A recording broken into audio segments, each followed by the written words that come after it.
Hi everyone, John here from Graybeard 3D. Tonight I'm going to be assembling the enclosure for the Engravinator.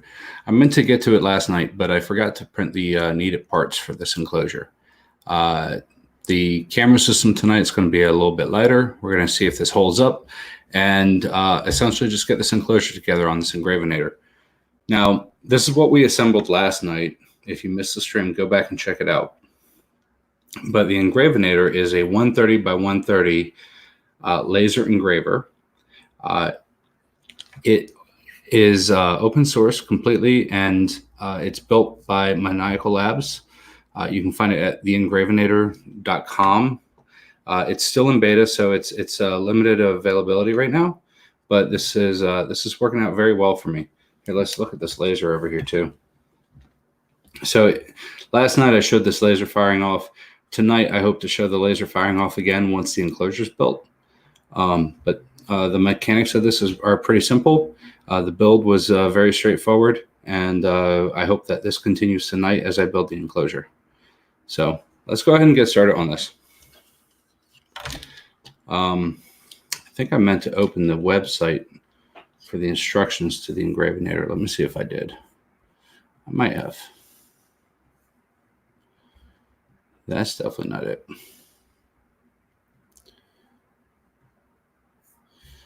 So let me just find my window here.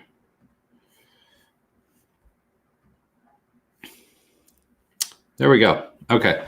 So to start off, you don't need too many parts or too many tools to assemble this enclosure. More or less, you only need a 2.5 millimeter hex wrench or Allen key, whatever you want to call it, and you need a 4 millimeter. And those are the same tools that you would have already had on hand if you were engraving or if you were building the rest of this kit anyway. So I believe right now in frame you're seeing the controller. Make sure that that's open. Yeah. And I'll try to keep an eye on who's in the chat as well. As I said, tonight I'm doing kind of like a lighter camera setup here. Just because I wanted to get this done, and I was going to do it off camera, but I figured, you know what, I can put together a camera or two and get this out there for whoever might be building an Engravinator and they wanted to see these last steps on assembling this thing. I believe these are going to be the easiest steps, or at least that's my hope. So you really shouldn't need this, but we'll see. Right now I'm sorting through all the panels to find the 2 side panels, because that's the first thing needed in this assembly. And these panels are orange. The reason they're orange is they're meant to block the laser light. So when the laser's running, you want the laser to be fully enclosed, because as it travels over different surfaces, it can reflect outward, and anybody not wearing special glasses could damage their vision or damage their eyesight. So instead of having to rely on somebody always remembering to put on glasses, you want a fully enclosed laser engraver. This might also be true if you have pets. If you have a cat that likes to be a little bit curious and they want to see what this noise is, you don't want them staring at a laser. So a lot of affordable lasers, that's the big problem, is they don't come with any kind of protection. So I do look forward to this, because this is going to be very nice. So we need the left panel and the right panel. I believe I found those. I'm looking to see if there's a difference between them. So one panel has smaller holes than the other panel. Yeah, so the left panel has the big holes, and the right panel has the small holes. And make sure that's on camera. So you can see that there.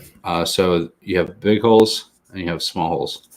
And you just want to make sure you know which one's which, because I don't think there's any other markings on these. I don't see any. I was contemplating perhaps like figuring out the Engravinator to etch the Engravinator logo on all these before I put them on. but I decided not to. I just wanted to get this together, get kind of all these parts out of the way so I can move on to my next project. So, all right. So you'll also need a bunch of different screws that it does go into. And at this point in time, it looks like we're just simply putting on a left panel.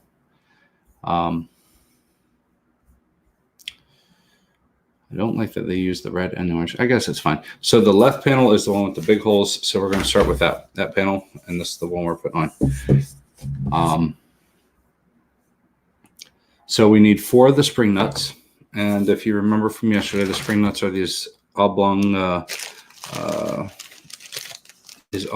nuts that have the have like a little spring and ball bearing in them, and they stay in place in the extrusions, which is very nice. So we want to insert 4 of them into the frame, and it looks like, make sure that's all frame. Yeah, that's pretty good.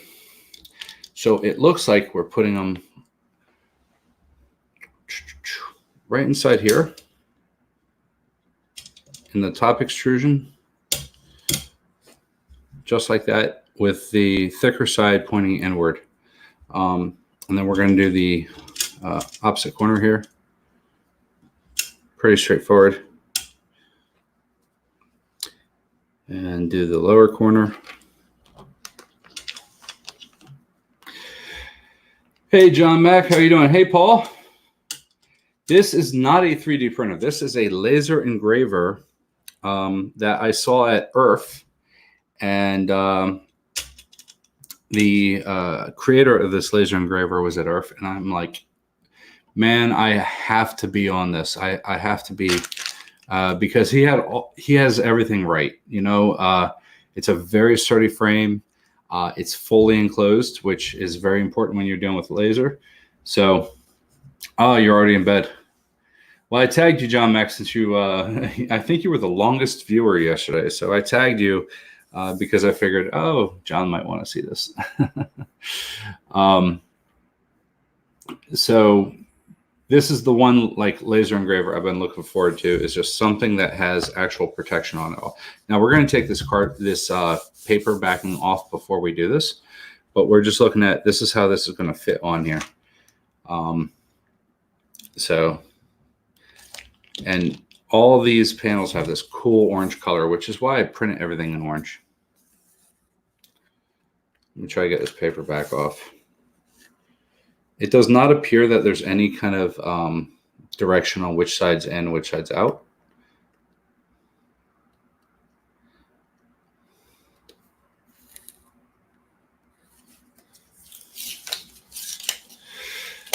Hey, Sholm, how you doing? Thank you for joining.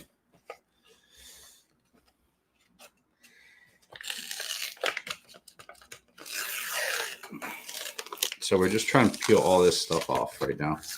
And you can see this nice orange color that we have going on here. Once you get this protective paper off, you want to be careful not to scratch your beautiful acrylic, because that would really suck.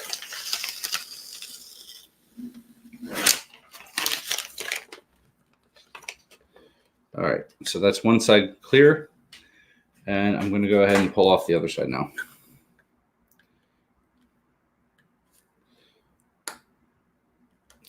And this acrylic is laser cut.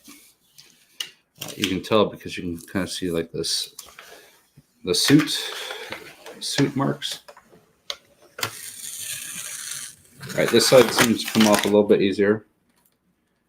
Ooh, there's a little bit of static there.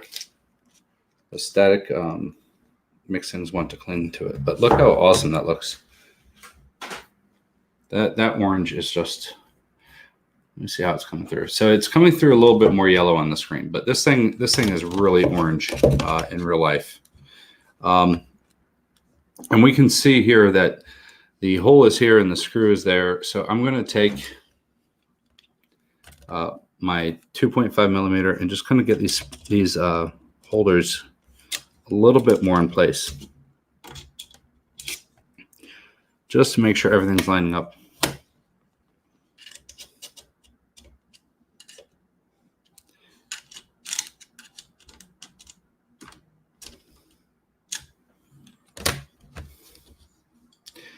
and you might have a wire here in your way. You can just kind of tuck that in. So with this, I believe we're using the 8mm.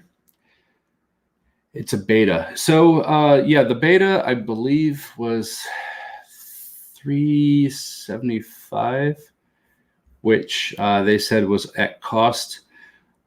I believe they're going to be able to get a little bit of savings once, you know, because if you're ordering only 10 for a beta, you're paying a little bit more for something. So they're going to get a little bit of savings on bulk. They should get some savings of, you know, looking for different suppliers and whatnot. But I don't know what the final cost will be. It'll, I don't know. I'm guessing it's going to be 500 plus, maybe. I don't know. I really don't know. I shouldn't even say how much I would guess. $4.99 would be awesome, I think. All right, so yeah, this is pretty straightforward here. We're just going to get this in here. It is completely open source, so you can go out right now. If you don't feel like waiting, you can go out right now and buy all the parts that you need.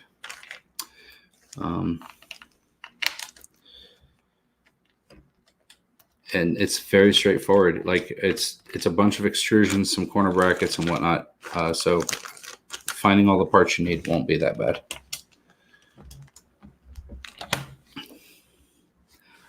The acrylic and the controller would be the worst part, I think. Everything else is standard.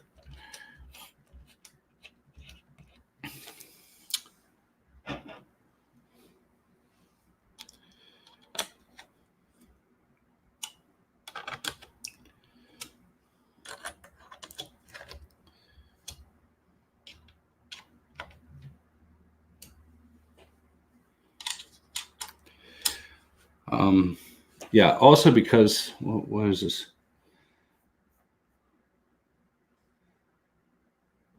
So, yeah, the Chinese stores have some laser engravers, very affordable.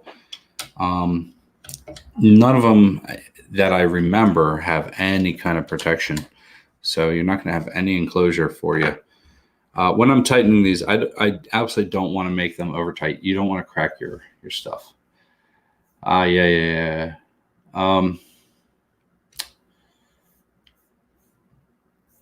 So if you can find all your parts very cheap, that would be awesome.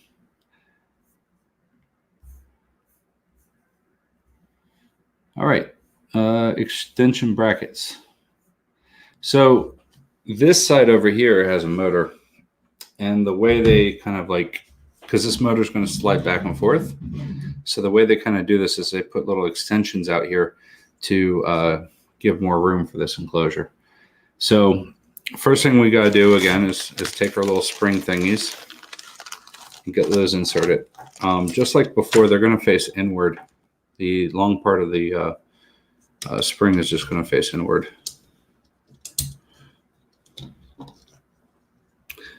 Just like that. We're going to do 4 around here. And these are for the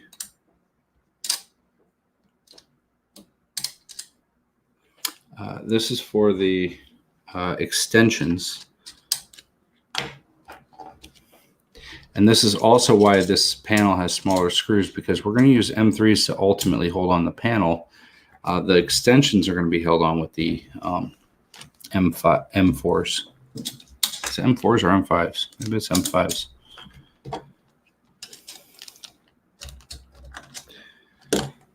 So we got those in there. The extension brackets look like this. You'll notice one side has these nubs, and these nubs are meant to just kind of, when it's in the channel, it won't rotate on you. Let me just make sure. I don't know if it's the 5mm or the 8mm or the 10mm. So let me just see which ones they are. The 10mm bolts. Adam, how you doing? Yeah, that's okay, Adam.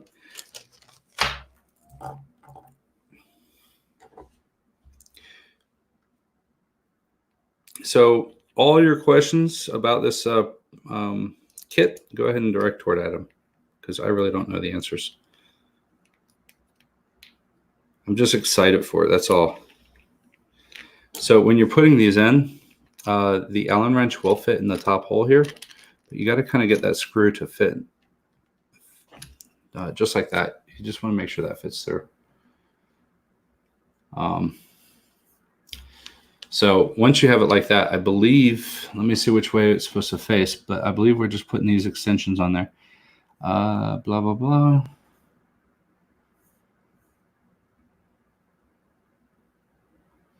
Okay, so you want the open cavity to be facing in, which I assume means this open cavity is going to be facing down when you're at the top and then up when you're at the bottom. And then we just find our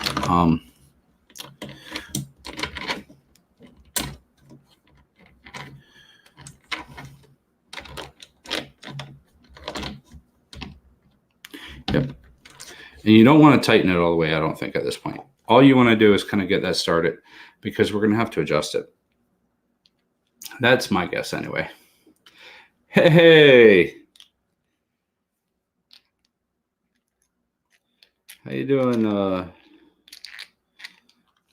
my Canadian friend over there? I wore your shirt yesterday. I don't know if you went back and watched the live stream, but I was wearing your shirt yesterday.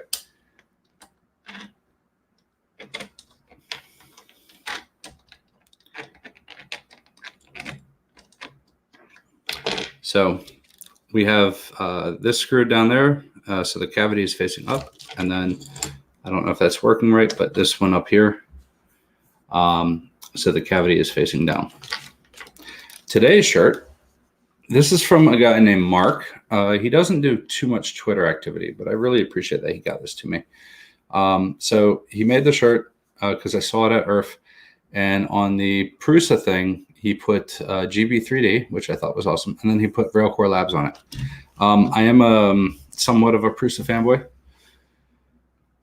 Yeah, I saw him jump on the chat just as it ended, and I was already kind of like doing the whole goodbye speech thing. So that sucks. But I might have mixed up some screws here. Let me just make sure. So these 8s and these 10s are very close to each other. So I need to make sure I don't accidentally use too many of one type here. So I think this is going to be pretty easy today. Yeah, I love that shirt. I of course like the orange. Maybe that's also what spoke to me about this this product here, is all the orange. I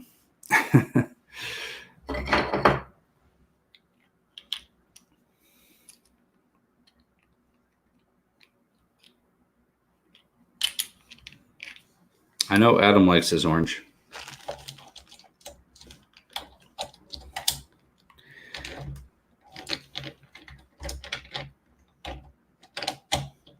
Adam, I have an idea for this I want to play with, but I think I need to buy one micro switch to make it work. So I have to go do that. So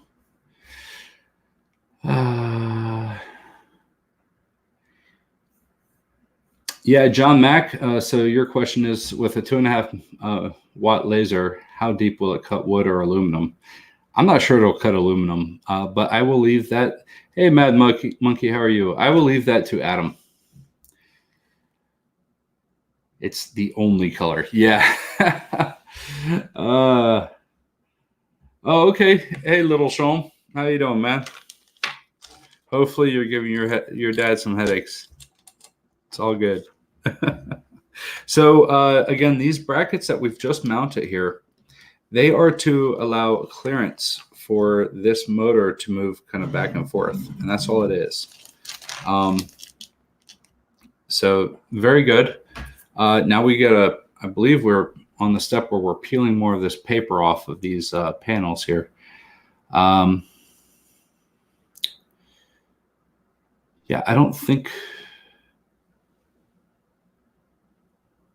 So I want to say, unless I'm like skip reading again, Adam. I want to say on your extension brackets, you need to say not to fully tighten them, unless I'm wrong. But I'm not sure how somebody would get these exactly aligned.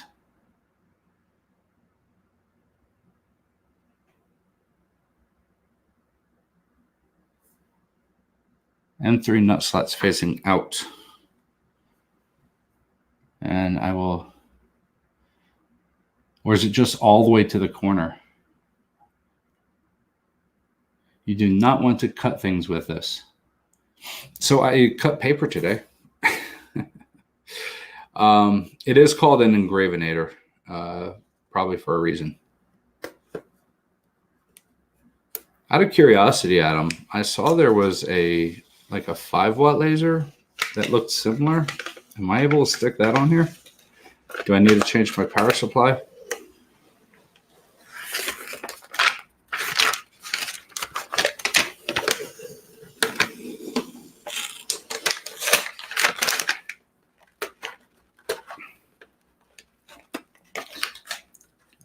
Yesterday I did engrave I engraved a Reese's Pieces.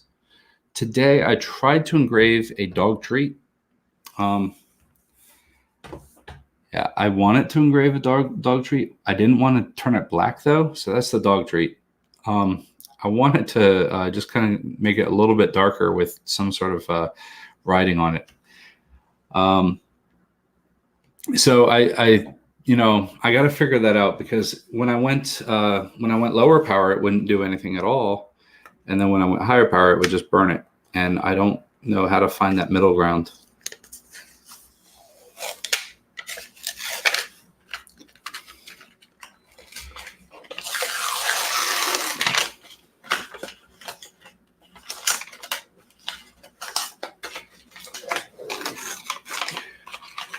That'll be cool, Adam. I'm having fun playing with just the 2.5 watt for now.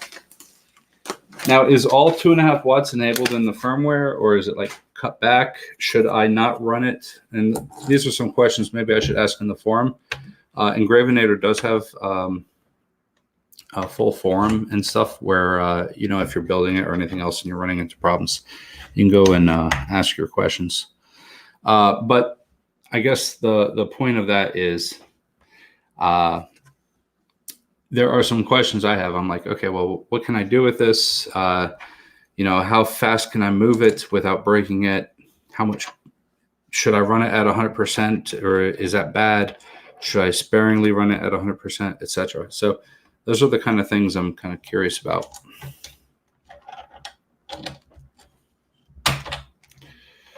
Yeah. The forum doesn't have a whole lot of activity right now. I was on it today. I signed up today for the first time.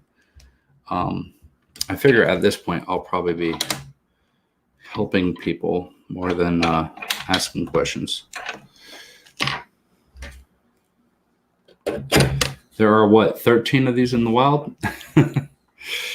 All right, so yeah, we have this cool panel. Again, it doesn't show up great on the camera, but it is a nice orange color.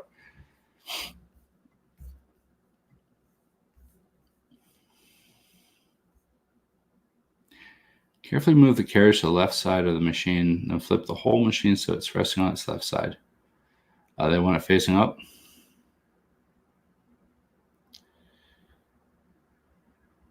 All right, so M310s is what I'm after here, guys. Let me find my M310s.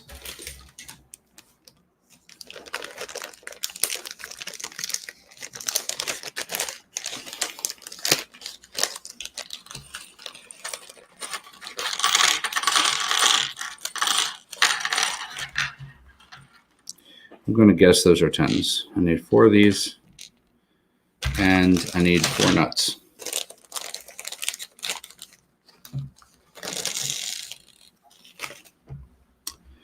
All right.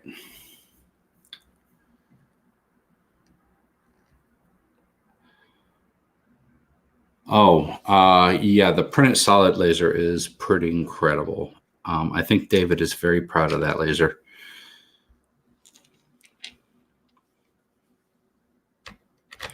But that is, that's no joke.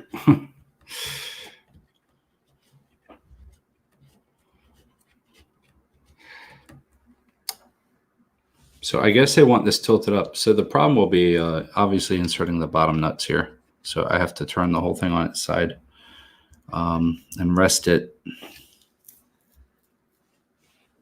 on the back.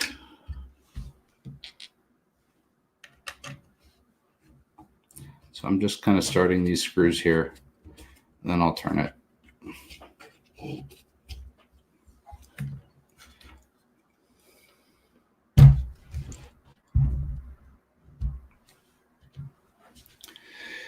All right, tilt that up.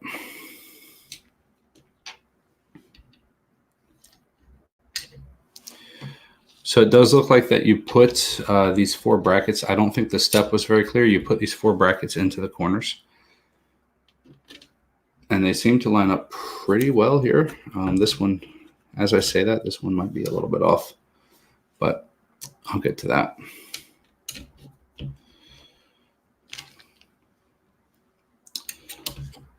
Oh, that's tricky, guys. I am aligned here. I'm not sure how Adam intends you to kind of adjust these screws at the same time, deal with, oh, I just lost my nut. Deal with getting this panel on. So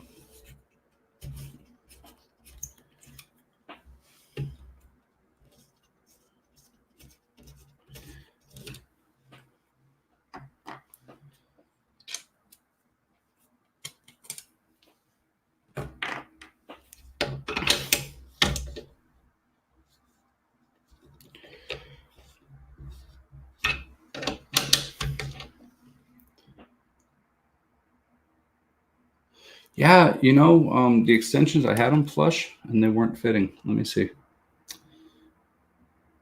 So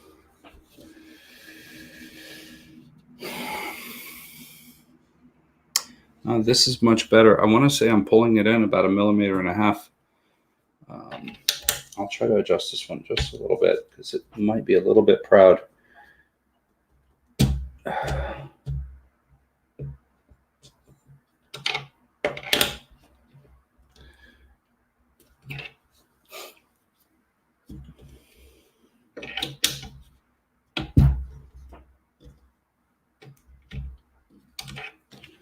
All right, so I'll check this alignment one more time.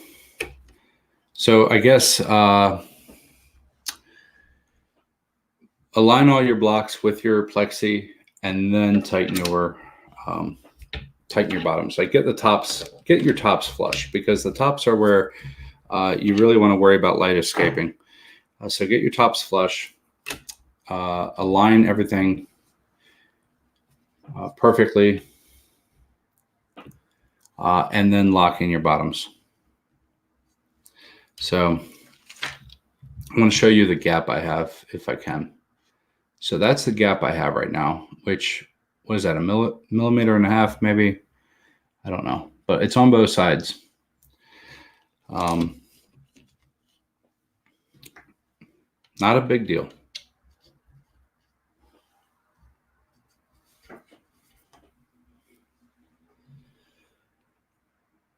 Engraving on Cybertruck. Yeah.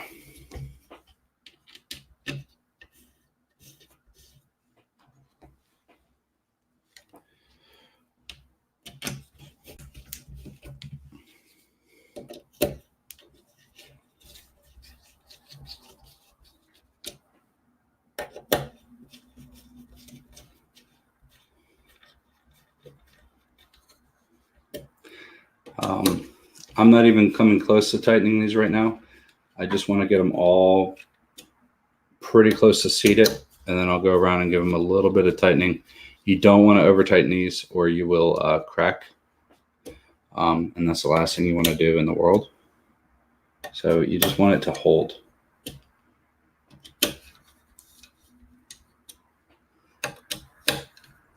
All right, cool. There's our panel.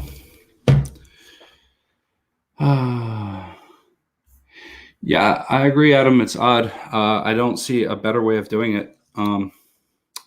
here is my top, and I am flush on the top. It's just the bottom needs about that millimeter or millimeter and a half, whatever it is. I don't have a caliper on me right now.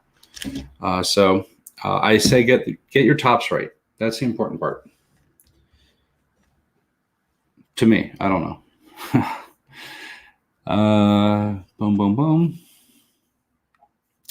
All right, front and top panels. Awesome. So one panel looks like this. It has a extra slot cut out of it, and then it has, again, the kind of like the toothy thing. And what's the other panel look like? And I believe this is the other panel.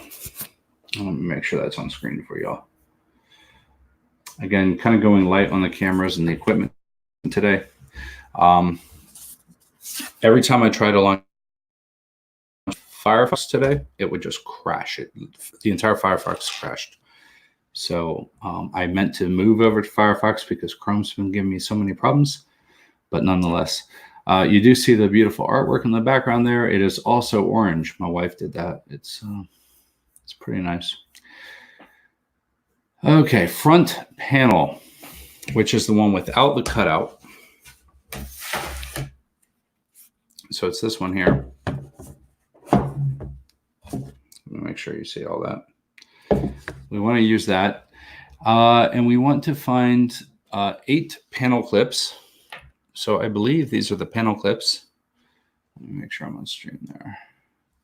So the panel clips are real small little things with just a little bit of a protrusion right there, just to grab the 2020s. As you slide it in, it will just kind of hold on to it. So you also notice that this has the set of these double pairs of screw holes, and that's where those panel clips are going to attach. You're getting a new laser. Yeah, 1.5 millimeters is no big deal, especially at the bottom. It's not even noticeable really, unless you really look like I do, and then yeah. Oh, I should have looked at what size screw I need for these. It's probably 10s again. Yep. So we want M310s on here. Let me get this plastic off, or the paper backing off of this acrylic.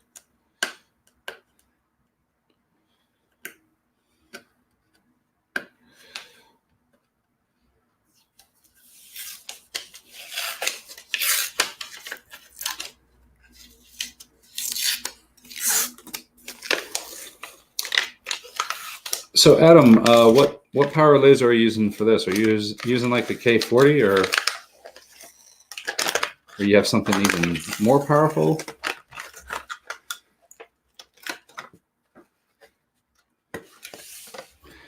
Oh. Zip ties work for the jelly box. I would not want to zip tie this enclosure.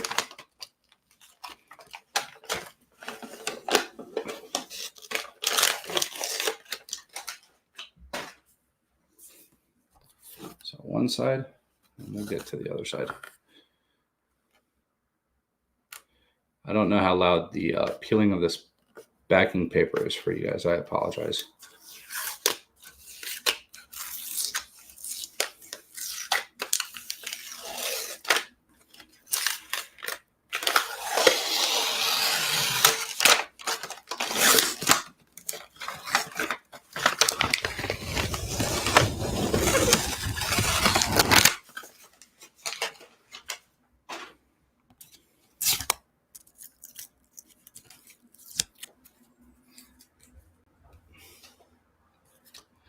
All right, so which panel was this again? The front. So let me set this aside for now.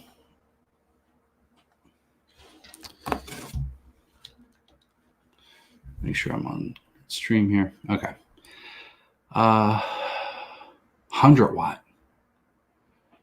Sweet. Yeah, I was watching somebody trying to pop popcorn with a laser today on YouTube. And to say anything at all, They were just burning holes through popcorn. These things are pretty powerful. All right, I need to check the orientation. So the screws are only, or the clips are only going to go one way. So from the picture I see, the screws are going in this side. So these are the M310s. So they're going in like that. So I guess I want to hold them upside down. And the clips face outward. So that means the little groove you have is going to face down on the bottom ones and then up on the top ones, unless I'm reading it wrong. So, and where'd my little doohickey go?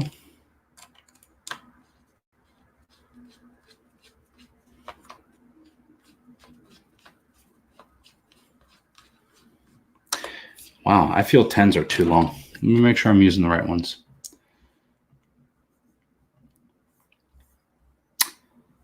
It says M310s. I just feel it's a lot of excess length. You know what else I forgot, guys? So these clips have hex holes in them. I thought I was just going to screw into the plastic itself. No. So I got to get the hex. I got to get the hex screws in there. That won't pull through. And I have to get a screw in. So almost.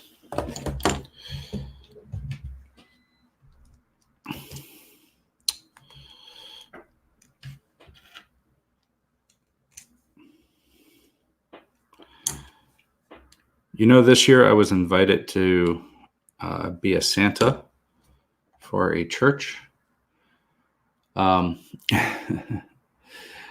So, yeah, I don't know if I'm like sad about that. I'm not old enough, I don't think.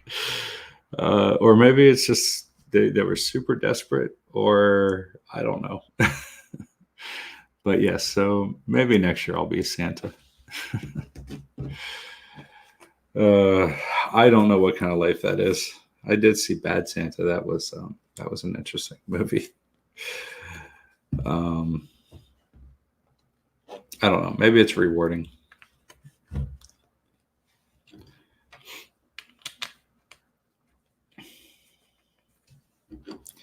All right. I hope I'm on camera for y'all. It's hard to. I only have one screen set up. Like, I really minimized my setup today. Cool. Let's get another 10 in here.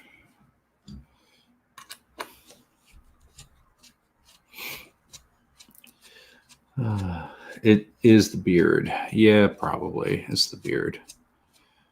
And then I was watching Shark Tank the other day, and they have like little tiny Christmas ornaments and Christmas lights you can put in your beard. Oh, what's this world coming to, man? I might order them. I don't know.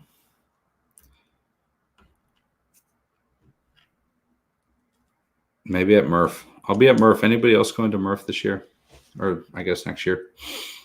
So I'll be at Murph, and I don't know. I'll have something to kind of help make me stand out. Like, oh man, I lost one of my nuts.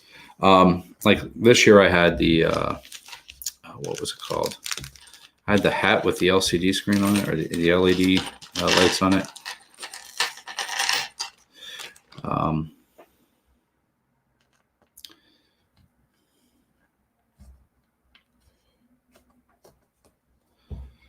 Murph. Yes. Nice. I'll see you there, John Mack.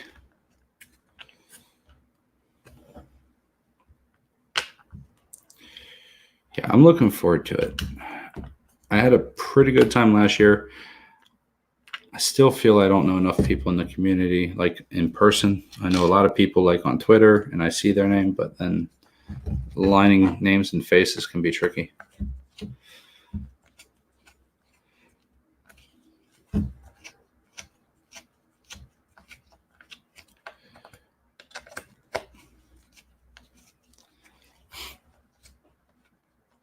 Now, does it say not to fully tighten these? Do not fully tighten you. Yeah, so essentially there's some wiggle room in here. And I think what they want you to do is kind of like get it mounted in there and get the wiggle room set right. So when it clips in, it actually has a little holding power. That's my supposition, I guess. Now, that's weird though. Why do I have so many clips? It says I need 8 clips, but I'm only doing 4 right now. Oh, I see. It's the top panel gets clips too.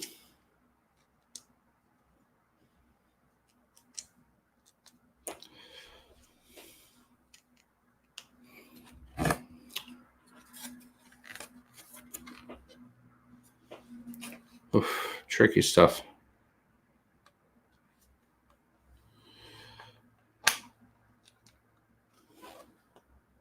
I think I lost one of the nuts again. Ugh. Holding all of this at once and trying to get everything together is very, very tricky.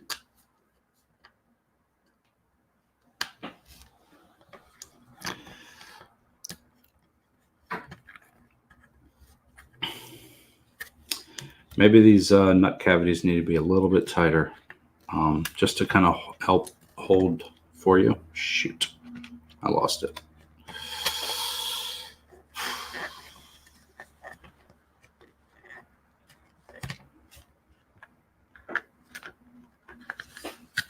I might run out of M310s.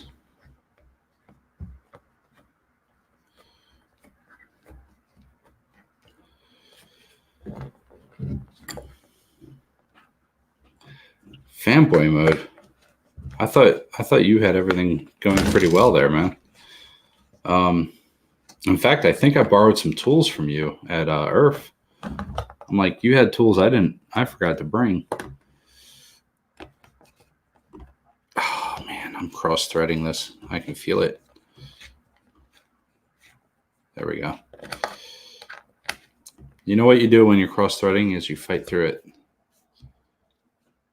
I'm kidding.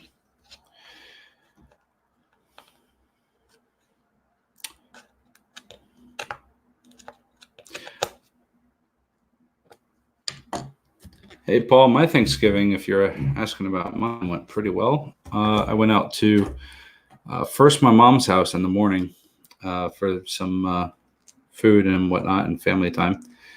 Then we had to go to her mom's house for more food and family time. But it's not that bad. There were years where we were making, on Christmas Day, we were going to 6 different houses all across, it's only 2 states, I guess, but our Christmas days would start at like 6 a.m. and probably end at midnight. They were horrible. Just trying to get to everybody's house and everybody we care about and see them, because a lot of people you only see on Christmas. Unfortunately, I think I'm running out of 10 millimeters here. I don't know what I'm going to do for the next set of 4.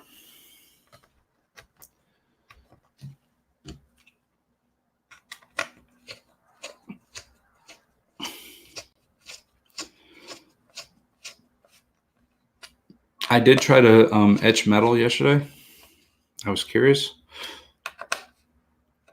I put black Sharpie on it even. Okay, I went too tight with that. Yeah, it wasn't working, but maybe I can still get it. So I was trying to etch this. This is a phone battery. So I was just trying to etch it. So I put some Sharpie on it and played around. I don't know. I'm learning here.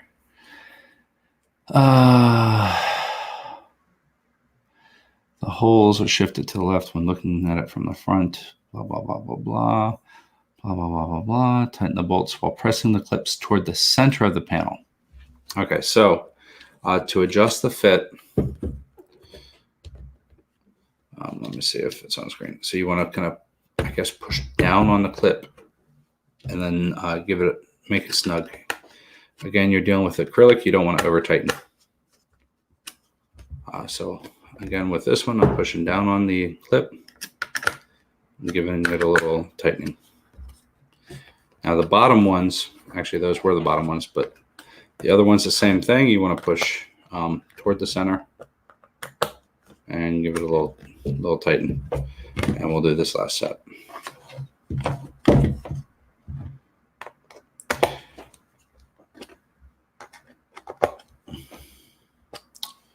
All right. How many more M310s do I have left? So I'm in the spare part bag right now.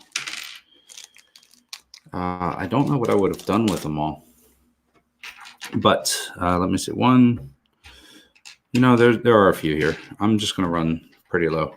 1, 2, 3, 4, 5, 6, 7, and 8, 9.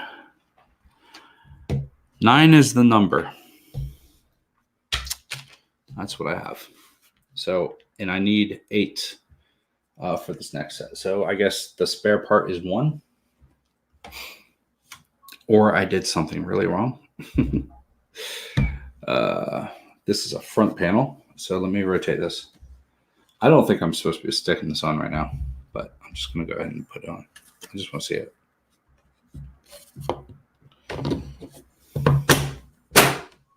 Look at that. Let me make sure y'all can see this. Those clips sounded nice too. It sounded like they really grabbed. So there we go. I do have a little left and right play.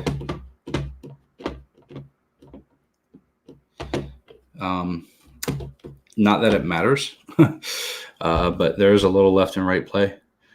Maybe that play could be taken out if the clips sat a little bit closer to these corner brackets. Not too close, but maybe within the tolerance of being able to, you know, push the clips left and right and whatnot to tighten that up. But yeah, no, it held tight. Now let me pull it off. Yeah, that has a nice feel to it. Putting it on, taking it off, it really is stuck in there. So cool. You had me going there. There's one spare, really. Wow, Adam, you cut it close, man. I might drop one.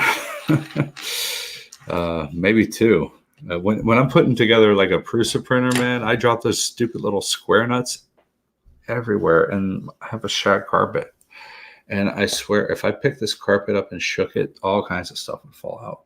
Like, I'm not talking about weird things. I'm talking about like M3s, all kinds of M3s. I think I found a gift card in there one year. 18 prototype clip designs.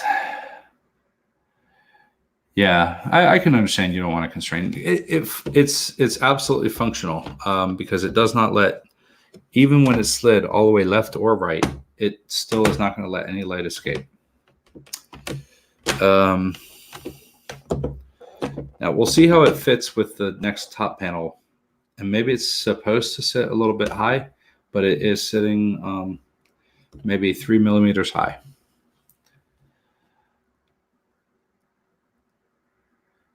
No, so I drop them. When I'm like trying to get them in the hole and it falls and it hits that shag carpet, it's gone. I've found Legos in there. It's weird, but let's go ahead and do this top panel.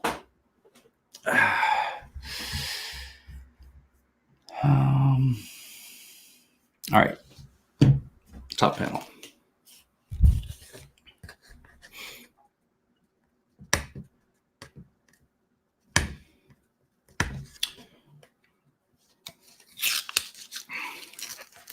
Oh, and just to be absolutely clear, Printed started selling those square nuts. I bought a pack of 10 from them because I know that's how bad I am.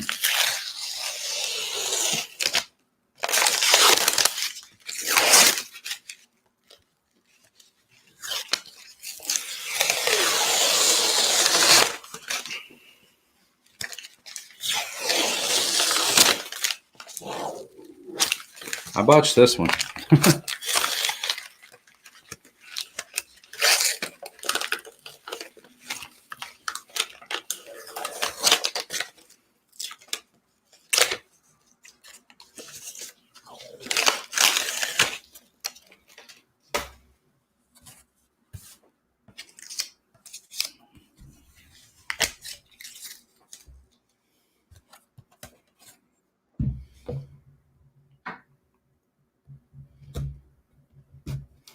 So these panels were cut with 2 passes.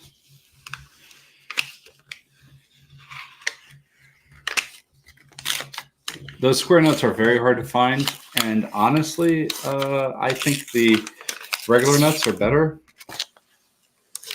just because of the sourcing. And I have not had any of the parts. So the reason you use the squares is because you don't want it to start to round out inside of the part when you're tightening it. But none of my parts rounded out with these hex nuts. So I think you have a good design there. I kind of think Prusa should do that because it would considerably cut down, the variety. The fewer different components you can use, the cheaper it's going to be. Even something as simple as a nut. All right. Follow the same procedure as the front panel. Remember that the side expands beyond the cutout, so the right side as shown. This panel is symmetric. Otherwise, there's no specific front or back. How's there no specific front or back?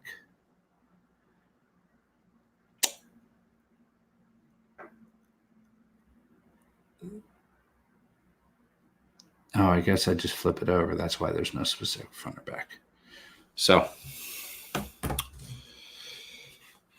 same thing. So yeah, you don't have to really worry about how you do these.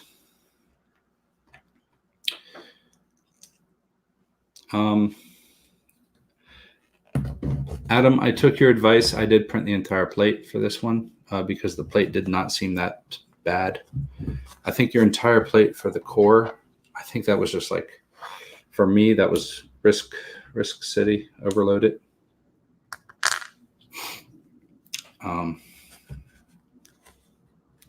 But for this one, it was like, yeah, it only used 60% of the bed or less or something.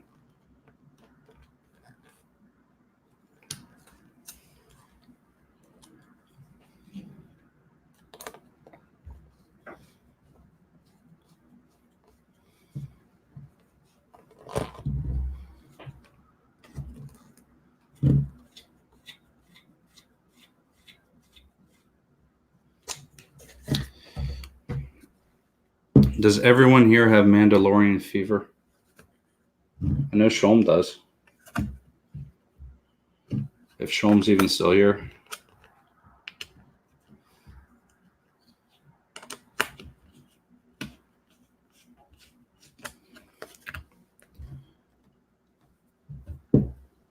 BB08 has some pretty nice orange in it.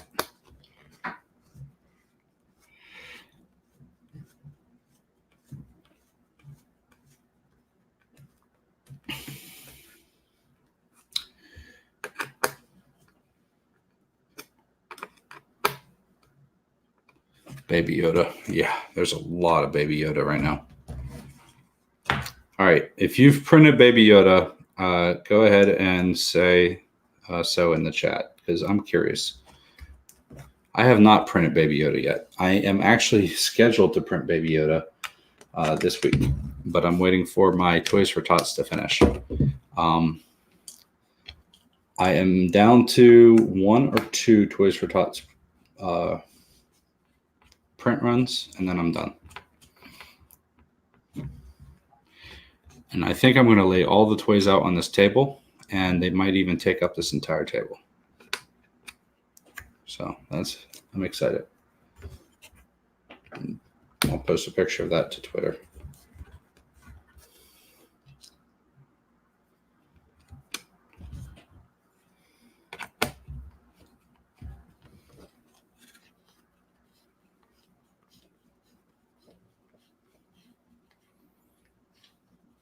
Sounds like Adam printed Baby Yoda.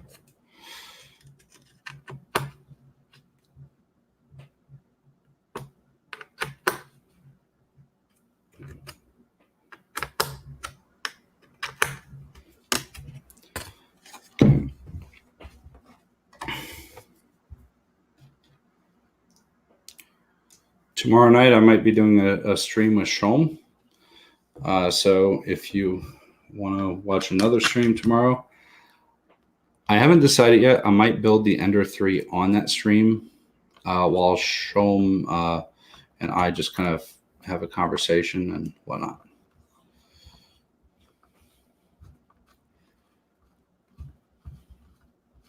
You want to print Cybertruck in a tree. So what I wanted to do is 3D printing professor kind of like said, hey, do whatever you want with my models if you have them. So what I wanted to do is put like a low poly dyno in one of those Cybertrucks and then make that a model and post that back up to Thingiverse or something. The low poly dynos are pretty cool, but the Cybertruck, obviously, everybody has seen the low poly memes and whatnot about it.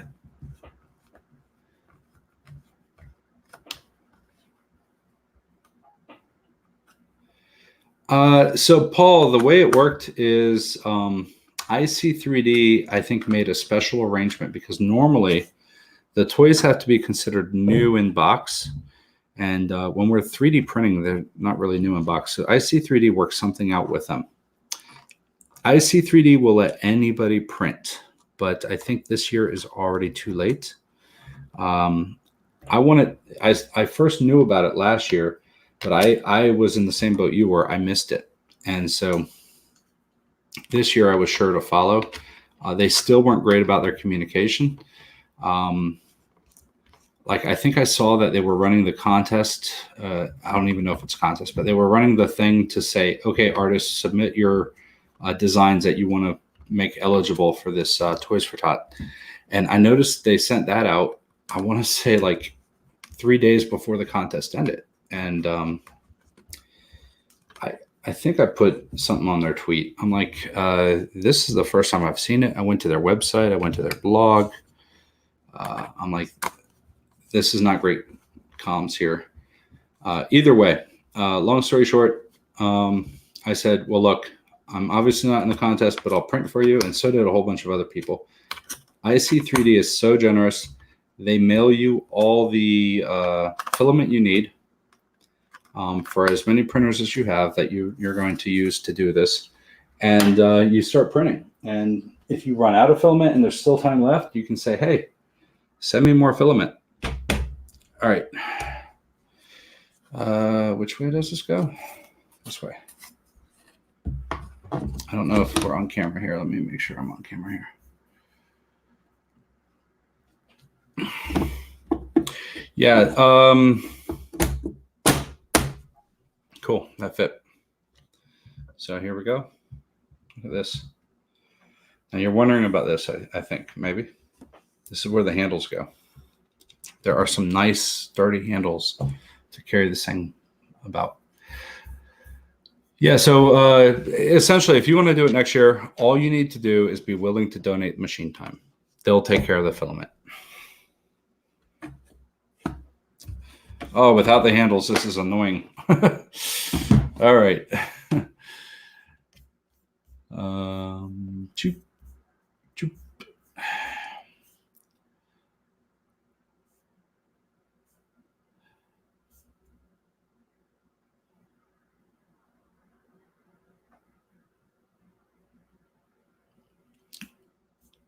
Why does it say it there?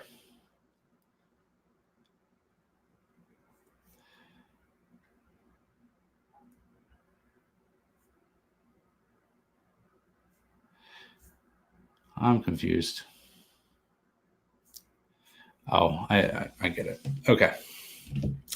So for this part, we need this weird looking thing. So the Engravinator comes with a fan with a activated carbon filter, charcoal thing, whatever. So it comes with all that.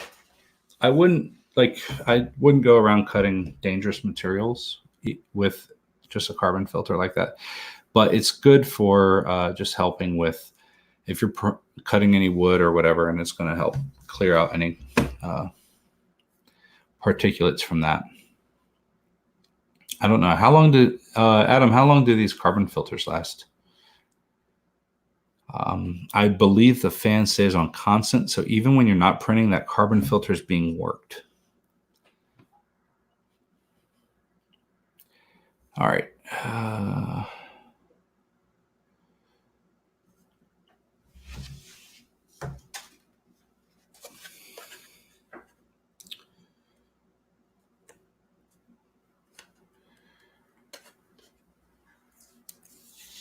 Yeah, I'd say try it out, Paul. Even if you just say, hey, send me one spool of filament and I'll print what I can. At least you contribute it.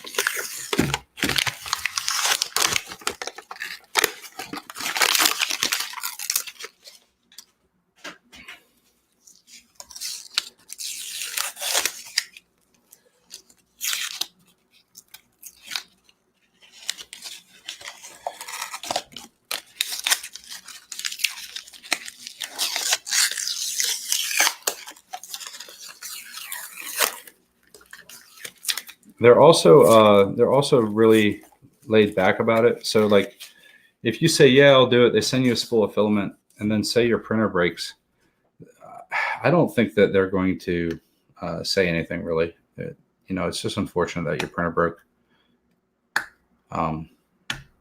So you don't have to feel like you're under some sort of like tight production quantity or anything like that. You just do what you can. You help out.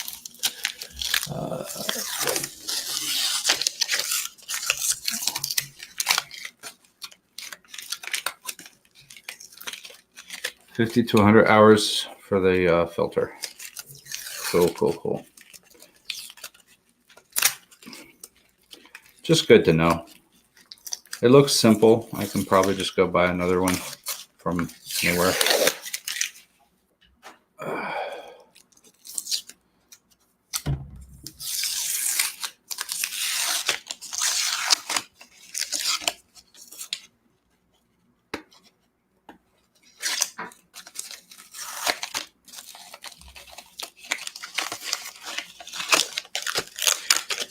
So you can properly exhaust this, as Adam is saying in the chat. They do have an actual exhaust that you can go and get. So I think this is hooking up somewhere, something like that. Something like that.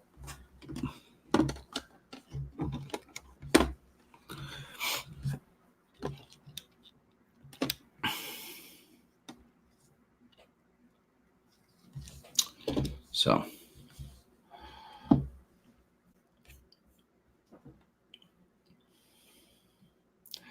determine which way the fan blows. So here's my fan that it came with. And on the side of the fan is usually an arrow. This is a standard PC fan or whatever, if you do have PC fans. And there is usually an arrow. Watch this thing not have an arrow.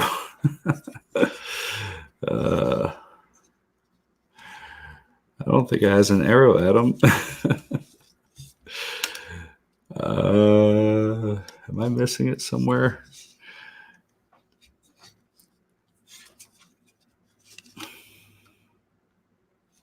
Anyway, it appears, let me see. It appears by the photo that the label is facing, oh, I hit the wrong button.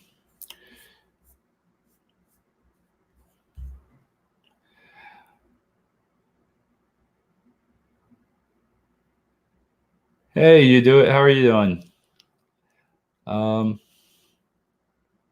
Label should face out on that one. Wire and sticker side is out. So let's look at this. I see a panel configured like this. And I see the wire is kind of like dropping down from there. And then this fan is going right there. Something along those lines.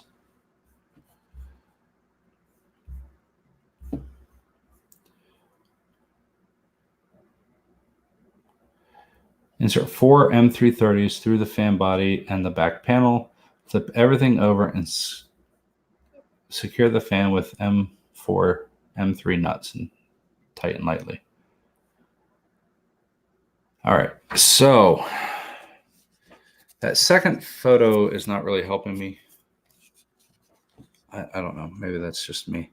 So we want our M330s, and I believe we want to go all the way through the fan like that, and then also through the plexi. Why is that not going through the plexi? There we go.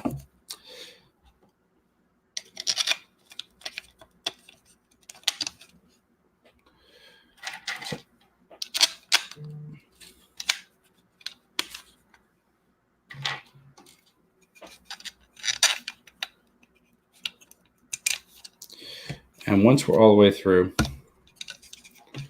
I believe we want to put on some of these nuts.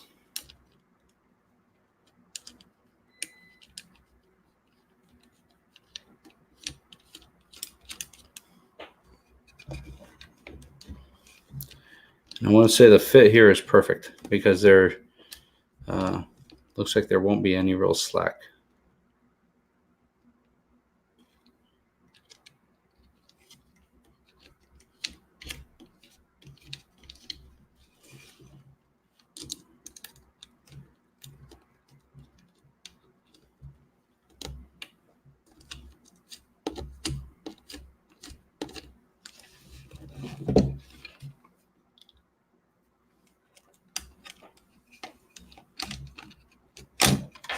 Come on, where is it? Oh, you know what I think? I think I'm using the wrong screw there. I'm using the 25 millimeter by accident on that bottom corner.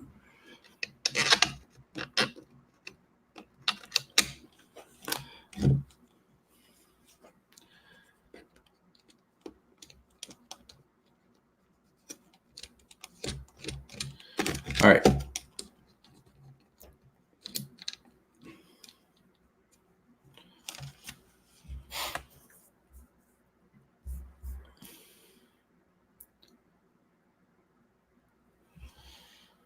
Tighten lightly. So I'm going to go back through and just tighten these 4 screws lightly.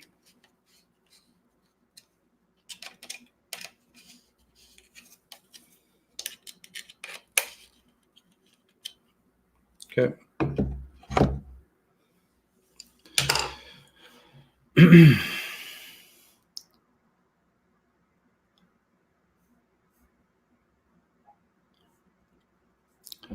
All right.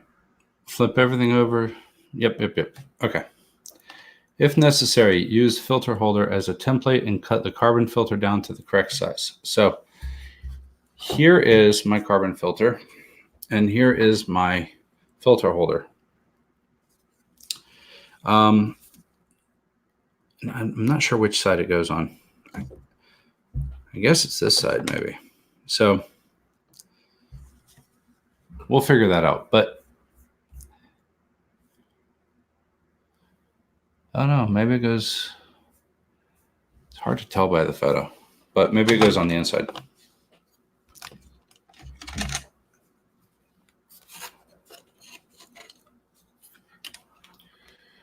$130 build size. Okay, cool. Just make sure I'm not missing anything. Where am I? Oh man, I think I'm backwards. Is the fan on the outside of the case, Adam?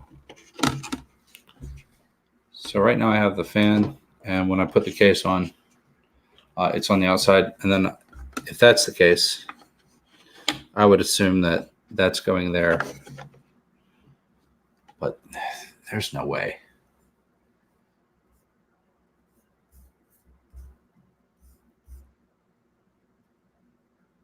Yeah, there's no way. I am right. Am I missing something? How the heck are M315s holding this on?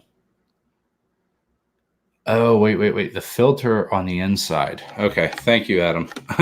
So this is going on the inside. So this is the inside here.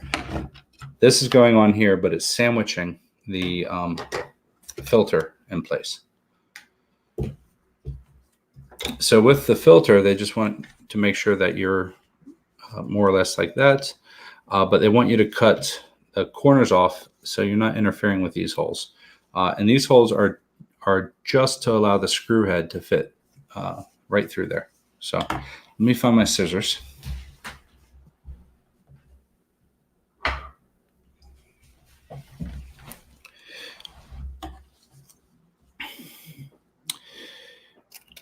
And I'm just going to cut corners off. I'm eyeballing it. I don't know. As long as when you do it, you're covering the entire opening. There's a little extra material sticking there. Okay. So you just want to leave the room for the screw heads. And that's pretty much it.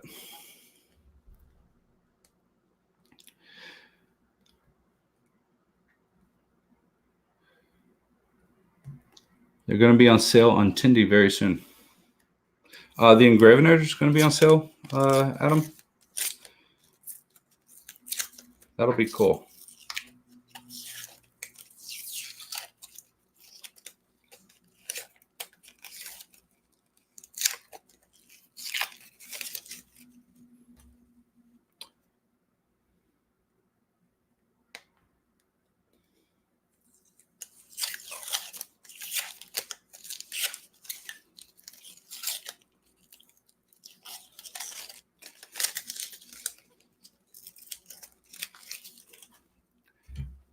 So yeah, I like this thing. It does not look like a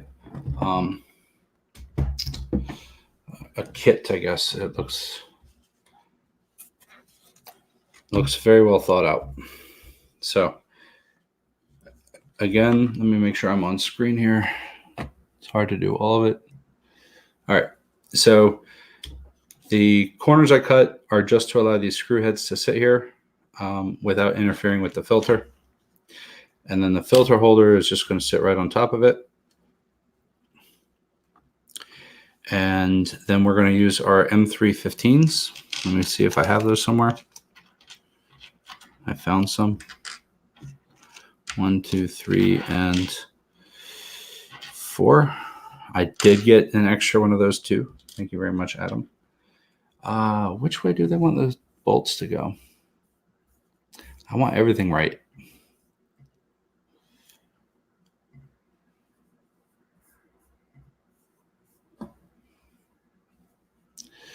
Okay, so the bolts, it looks like feed from the bottom or from the outside right on up. And that's so you're not staring at like the random nuts or whatever on the outside of the printer or the cutter. I'm sorry.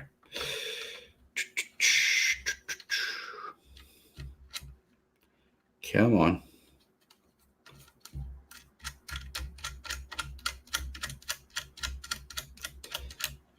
There's enough slack here so you can do a larger filter if you wanted to. I guess you need to just make sure that the fan is powerful enough to suck through it, and you're good. Blow through it, suck through it.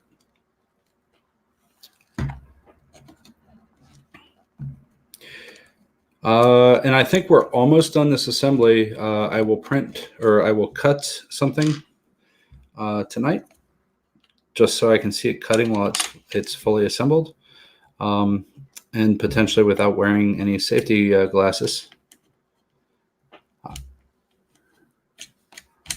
Safety squints engaged. Paul, right now, yes, you do have to run the laser off a computer, but you can get different controllers. And I heard Octoprint's a possibility with the right plugin. But yes, you need a USB device of some sort that can feed it.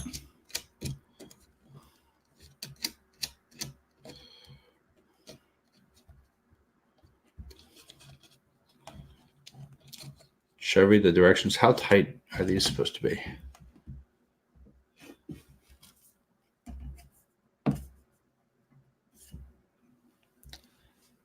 Just enough to hold in place.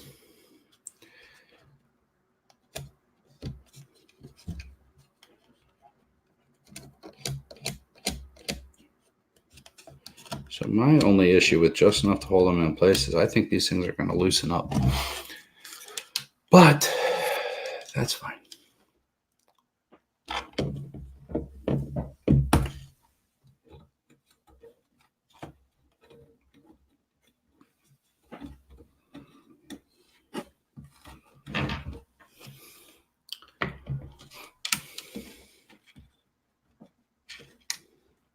Just trying to get a little bit more slack on my wires. I'm trying to figure out the routing of that motor wire. I don't want to clamp it between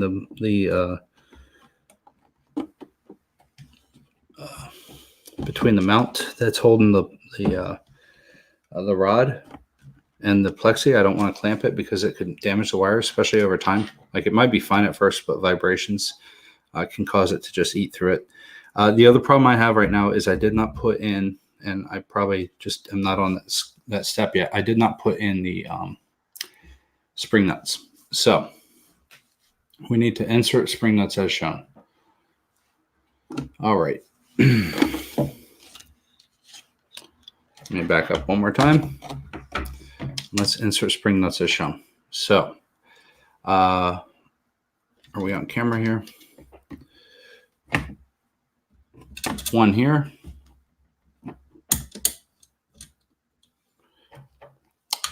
Another one in this channel, and we'll use our pusher to get it where we want it.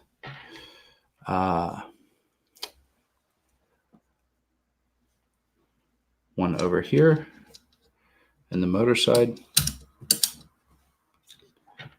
So we put one here.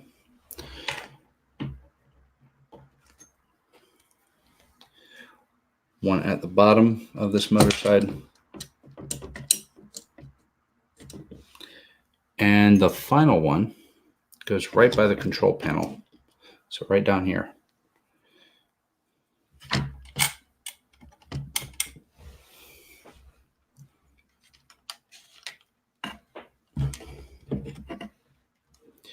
So right now I just want to kind of put this in place, and I want to see where the nuts are in relation to the panel, and using a Allen key, I will try to get these in pretty close to in place.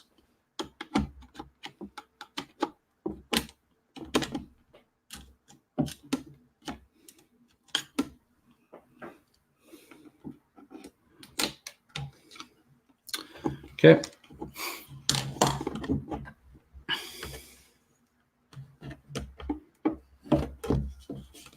Ugh. This motor wire is really just kind of a headache. It wants to slip between the panel and the, those are the 10s. I need the 8s. So anytime you're mounting, this is the only time you need these 8s, is anytime you're mounting the plexi directly to the rails, you want 8s. The 10s are too long.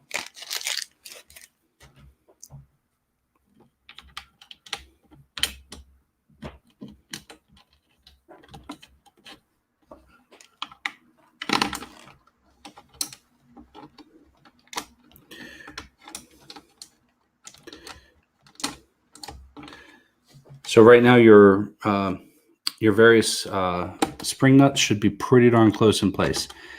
If you find it slightly off and you can't get it started without removing the panel, you should be able to use your smaller 2.5 millimeter Allen wrench to get them moved up and down. All right, so the opening here will be bigger. Bigger, or just get a slit over there to get allow the wire to pass under that block, the whatever they call that block, the rod holder.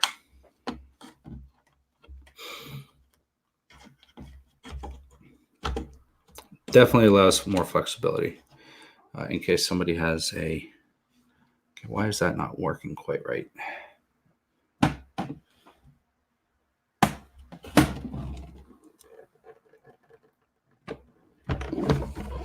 So the bottom one didn't feel like it's going quite right. I think yeah, The panel itself is sitting slightly, and there's nothing I can do about it, but the panel itself is sitting slightly below the surface. I don't know if that's showing up. So let me see if I can get that on screen.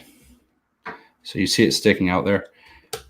That's as flush as I can get it with this bottom screw in. This bottom screw is constraining it there. Unless I did something wrong. Which means that you have to tilt this on the side if you want to be able to get that bottom screw in.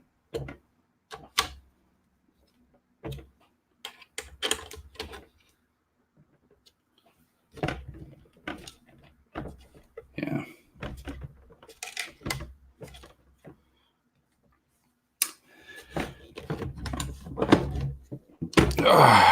None of the other screws constrain it on that axis.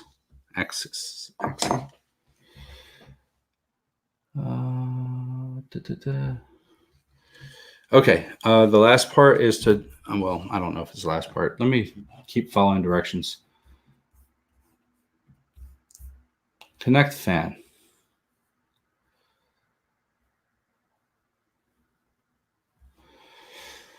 Attach fan wires to a 12-volt power terminal on the platypus. So this is the platypus board. Maybe I should have left it on its side. And there should be 12-volt auxiliary power. And I'm going to guess that I have to cut the end off this fan. Before I cut an end off a fan, though, I'm going to ask...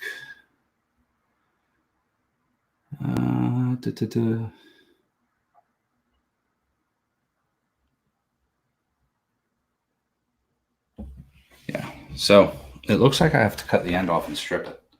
So let me go get the strippers. And let me also see where my aux power is. So the aux power is right next to the limit switches. Yeah, I gotta cut it. Okay, let me go get my strippers, guys. I'll be right back.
All right, I'm back. Sorry for the delay.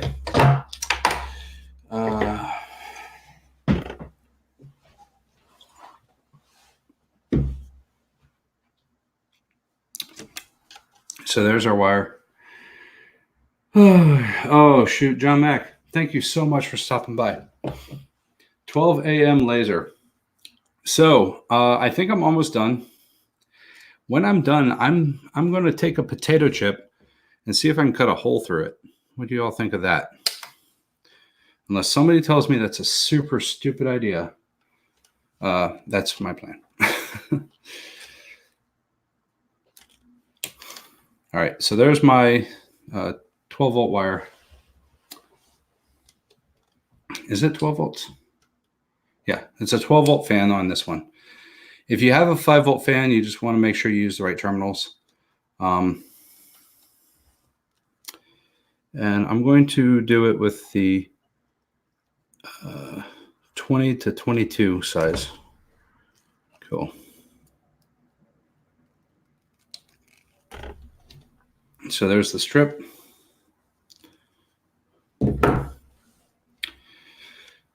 Twist the wires to make sure that they are, I don't want any stray strands, as best as I can here.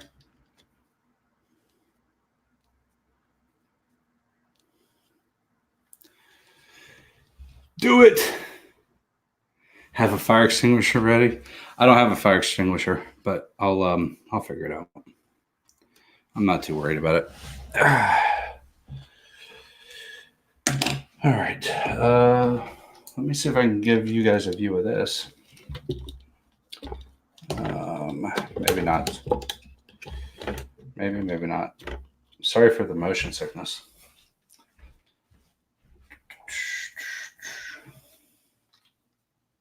See, y'all can see YouTube now.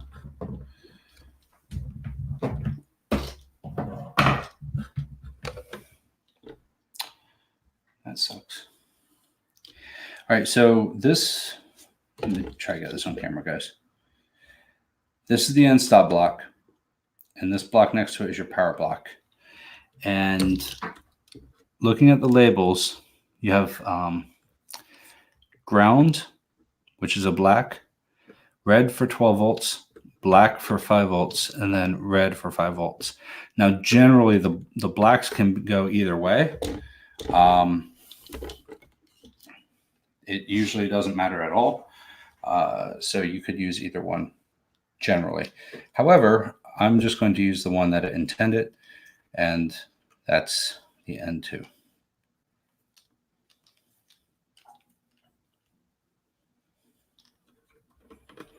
The problem is getting this in here with these wires in place, really tricky.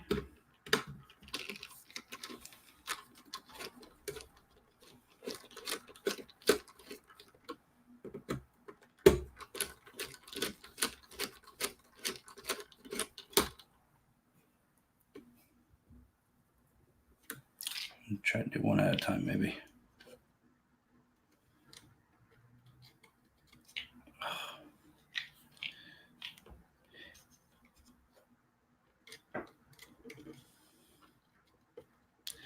It might make it easier to insert it, but whatever you do, do not solder the ends of your wires. Oh, see you later, Paul. Thank you so much for stopping by. I really appreciate it.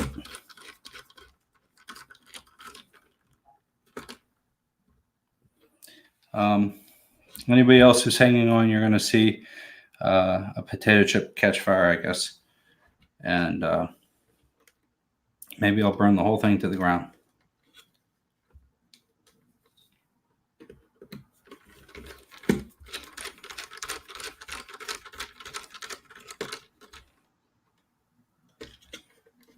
Okay.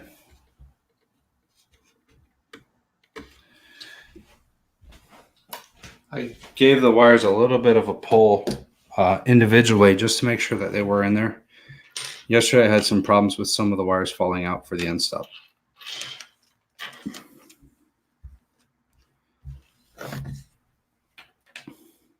Just cleaning up the work surface a little bit so I can go into the next one. Okay. Handles. Well, I guess I can put the side on, though. I can put the cover on, right? This is the cover.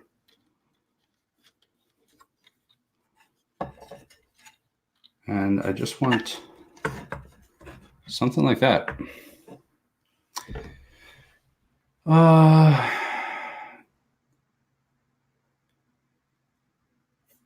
Okay, remove. I would say that right after connecting the fan, you should have a note about putting the cover on, and more specifically, just the size of the screw that's needed for the cover. Because at this point, I don't remember, and I have to go scroll around and try to find that. And I know you know what size screw I need. I just don't remember.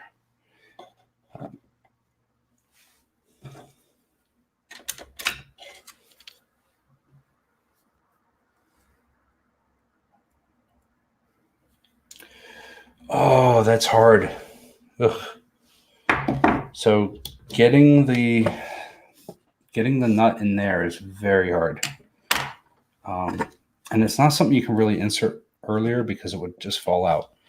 But, and I know this is not a great view, but getting that nut in there with the fan in place, especially with my fat fingers, no way I'm going to get that in there.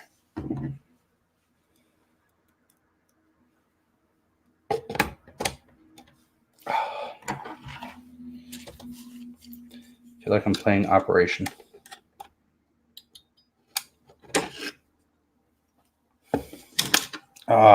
Fell out.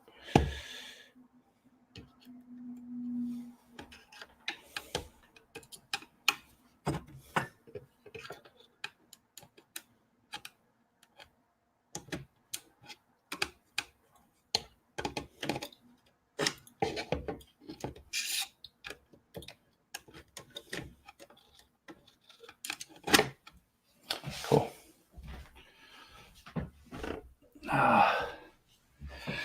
Yeah, copy and paste. That will do it. I know it's a little, it's not a big deal, but at this point, they probably shouldn't have their cover on. And so this is a good time to bring up the size. And this is the deformed hole here. My print warped a little bit right here, so I'm not going to get I don't think I'll get a nut in this one. Okay. What size was it? Back a step. Okay, what size?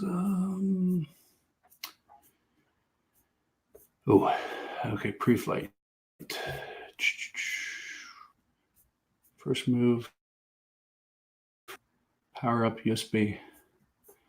Okay, maybe it's before that. Maybe controller.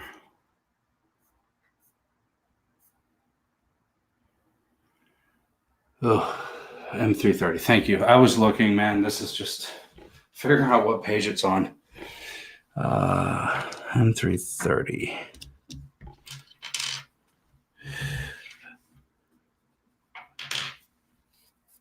Uh-oh. Maybe those are 30s.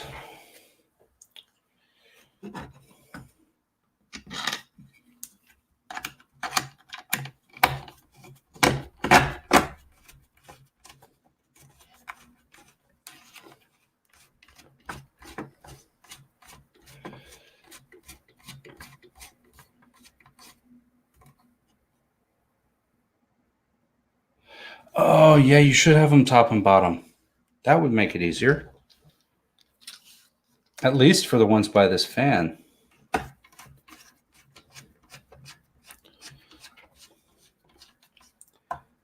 Yeah, that would solve it.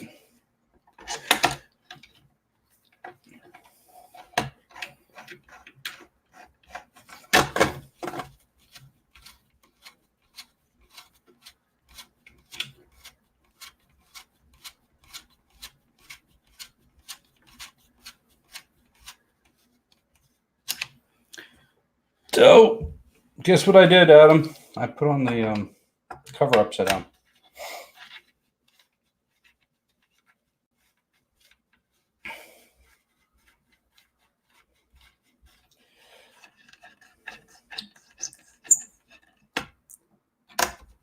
I forgot the cover had a pattern on it.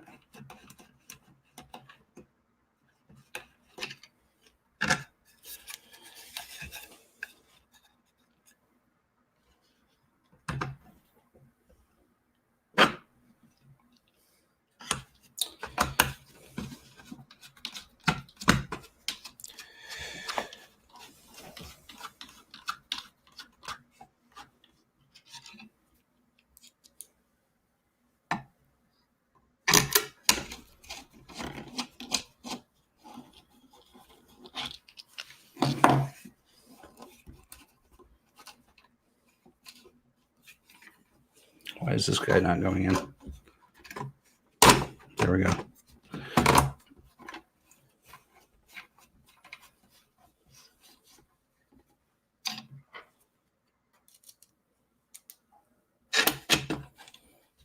I might go back and make a MMU version of this cover to make the name really pop, or the logo really pop, and then print it on my MMU.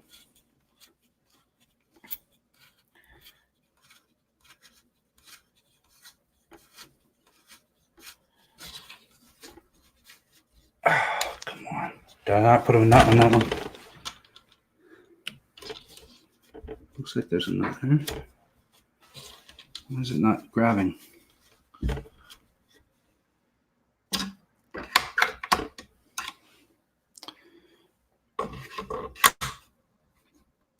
That's it.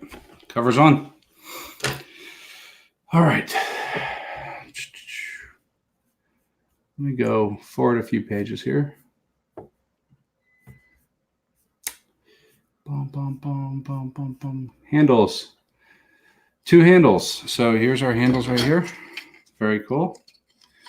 M310s or M510s, I'm sorry, and the spring nuts.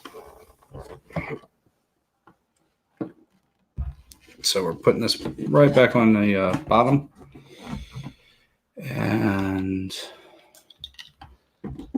looks like the handles are going to go. Let me see if I can get you a good angle here. So, and I guess the handles go on the inside like that. Or do we do them like that? I think that's more ergonomic.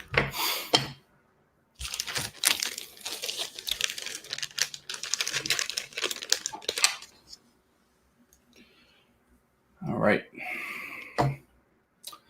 So we will put the spring nuts in. Probably should have turned that the other way, but doesn't matter. We will take one handle and just make sure it's in line. It just needs to be somewhat close. This handle has a lot of playroom.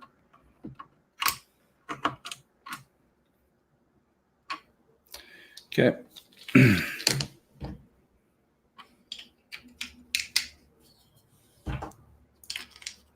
We get our 10s ready.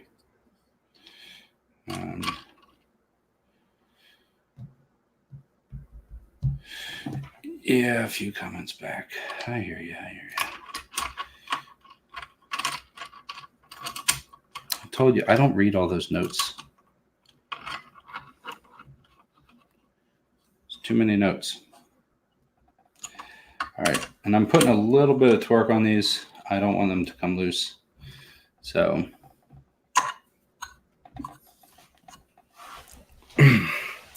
again, I know I'm working with PLA, so I didn't get crazy with it. I just put a little bit. 2 more spring nuts and 1 more handle. Pretty easy.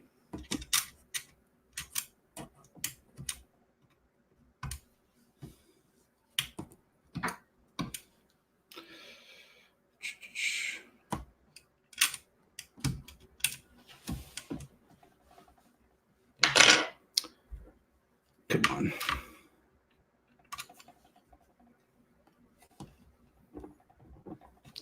I don't know why that guy doesn't want to go in.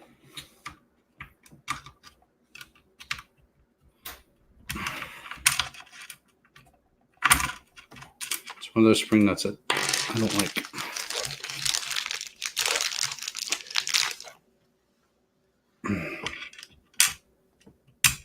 And that goes right in. All right.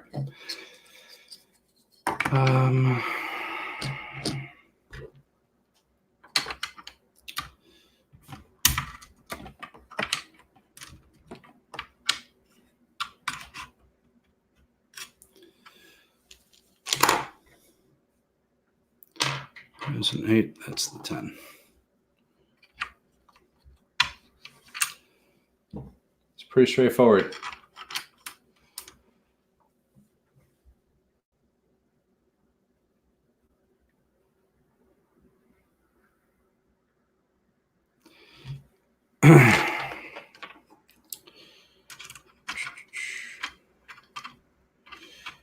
There is quite a bit of 3D printing that you do here.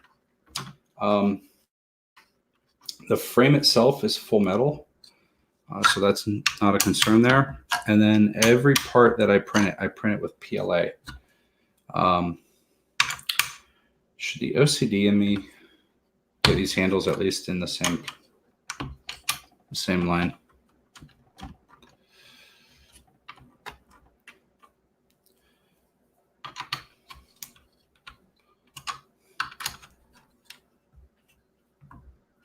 All right.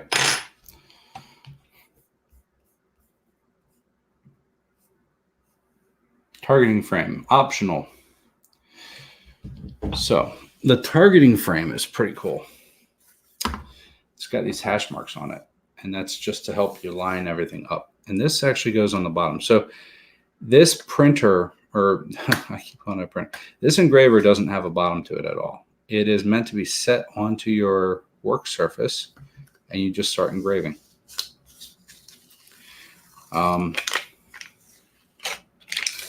Which is nice because you can really engrave on anything. If you have, say, a table that you want to engrave something on, you could use this to do that by just setting it on the table.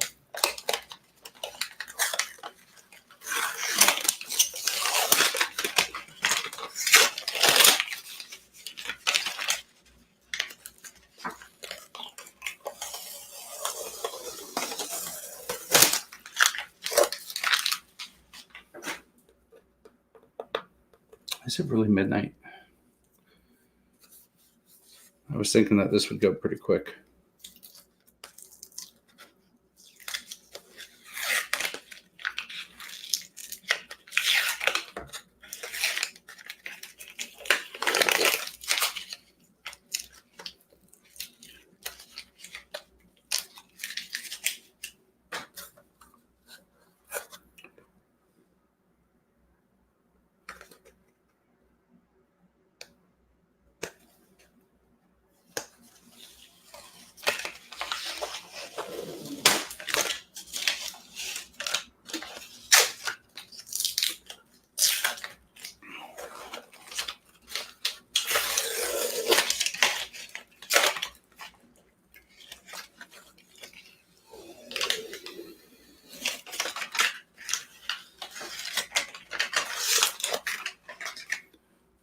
Okay, there we go. Hash marks and all.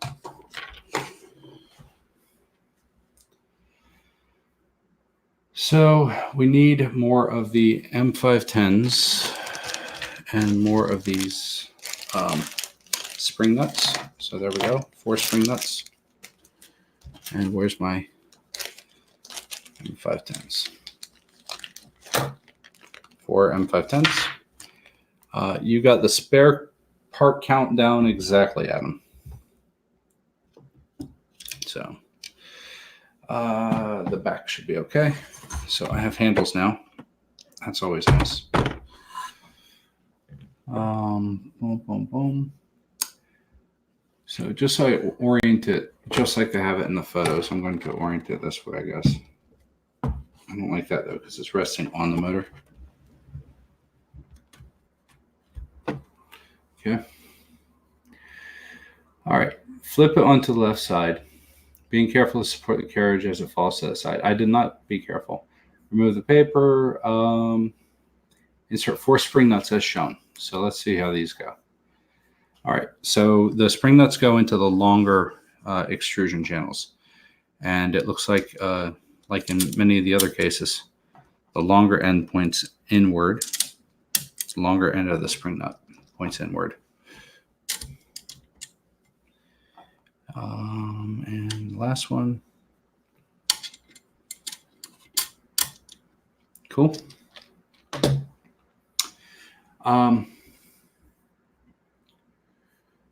There's the targeting panel. So the targeting panel, it's not cut evenly. Let me see. I don't know if the hash marks face toward the printer or not.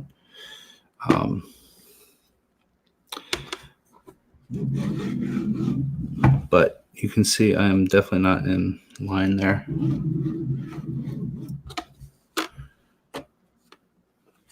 It's not that I know of.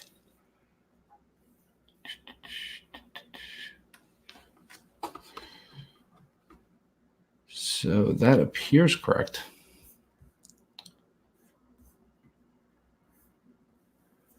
And let me read. Okay. Okay, so the tick marks must face up into the machine. So I did have that backwards. And the square hole is offset toward the front of the machine. So this is the front here. The back is the side with the control box. So the front of the machine is here, and so you want this to be a narrower section. So the tick marks are on the inside, and the front gets the narrow section. You can see that the nuts aren't aligned, so I'm going to do that now. Same technique as before, just use a Allen wrench to kind of get them somewhat in place. Oops. And to go the other way. A little bit more. And something like that. So, okay. With each of the 4 feet, insert an M510. So these are the feet that we have. And the holes of the feet are off center. Make sure that the edge of each is flush with the edge of the acrylic and tighten. So right now we don't have to worry about the orientation because it can spin. So right now all we have to do is kind of get these started, and then we can worry about the orientation later. So just like so. You guys ready to cut a potato chip? Catch a fire?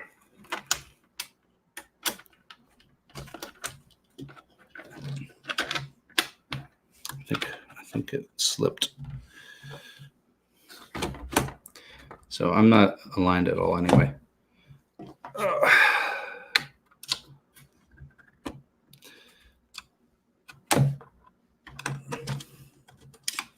So when you're aligning this, you want to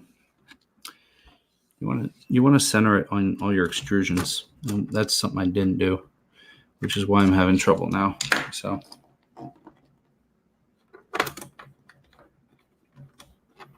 it was not centered top to bottom because basically the gravity just pulled it down.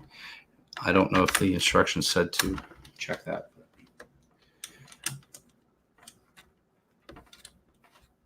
Hash marks should be engraved side in. I think that's what I did, Adam. So I feel it on the inside of the engraver.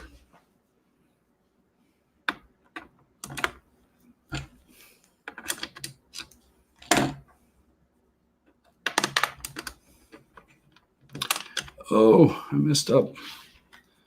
I forgot to put the foot on.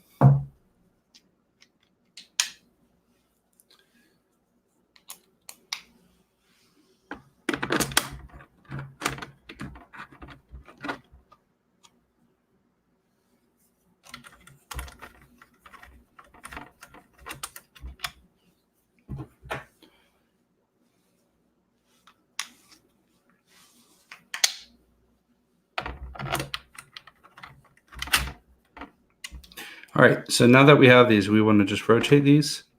So they are in the orientation where we are, see, I don't think it mentions this. Let me just make sure.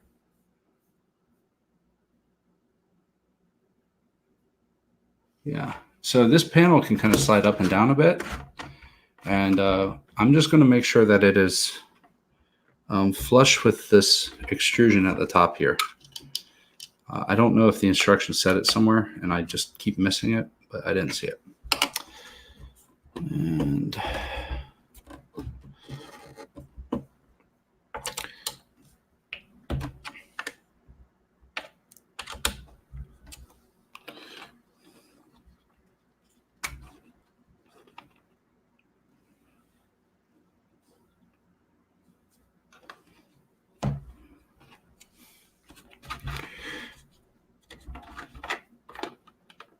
treat yourself.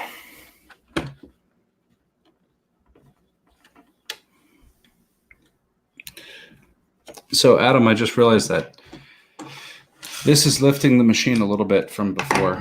So my focus is going to be, oops, there you guys went. You get to look at the screws or whatever. Okay. Sorry about all that shakiness. Yeah, we're good. Everything's feeling pretty good here. We're set. I might have to focus the laser. If I need, I can pull these panels off still somehow. The clips seem to really have a good grip on them. Wow, the clips seem to have a really, really good grip on them. So, and then you can get in from the top. And same with the front. You can pull the front off and get into the front. So,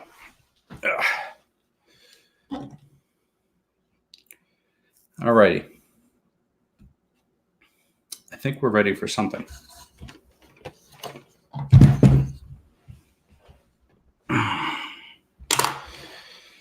Something. Where is my cable and my power?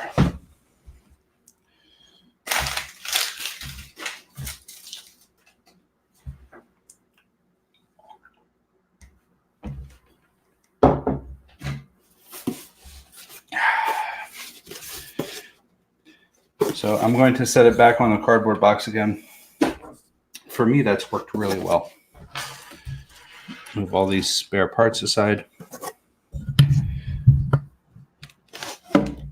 And I'll move the camera this way because I think what's going to happen is when I'm shooting the laser,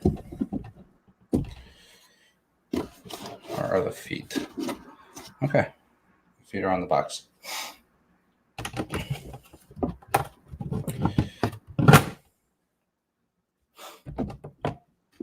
Not very well done.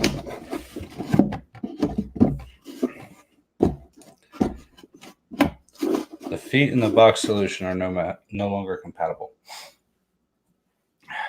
Not a big deal. I am going to fold the box flat and then just put it in the cardboard.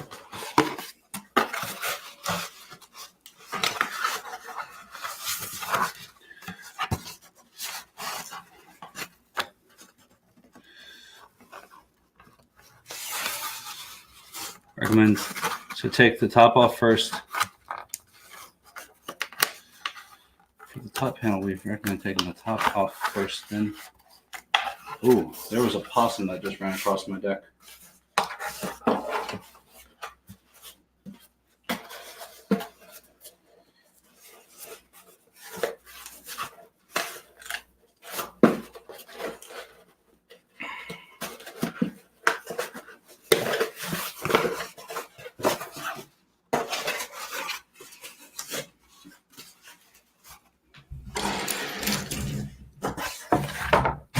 All right, work surface.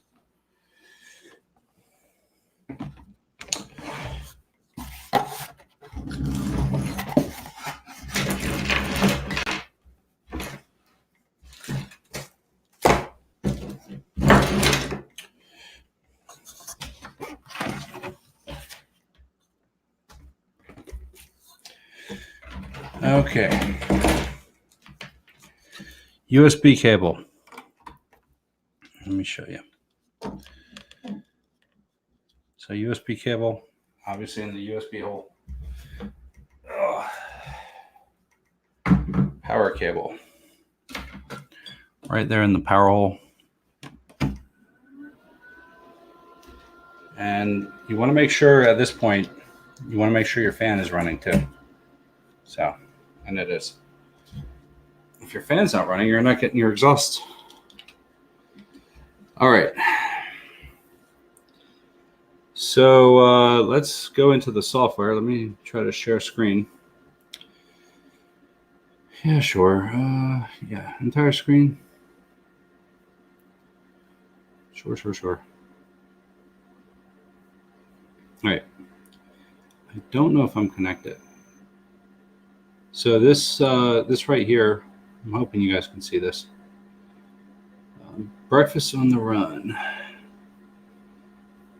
So this right here means we're connected. And then we want to do a home. And I noticed a few times now, the first click of the home doesn't actually home it. And then if you click again, it homes it. It's very weird. And I don't know if that's the Lightburn software or if it's the printer firmware or something.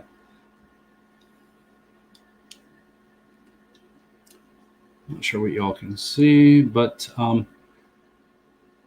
yeah, you know, no, I'm going to get rid of this graphic.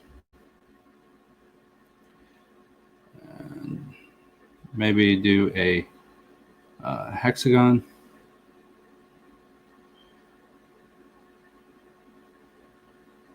How big is a potato chip? Oh, I don't want 2 hexagons.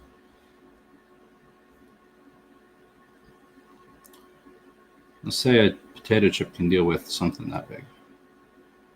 I might have to dig through the bag. Okay.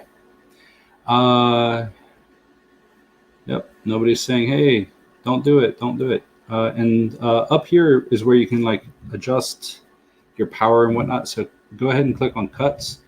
And right now the speed is 10 and the power is 40. So that's actually pretty good. Essentially, like your speed and your power relate. So if you go slower, you're kind of like increasing your burning or cutting power, engraving power. But anyway, it's all good. And we're going to see if this thing works. Let me flip the screen.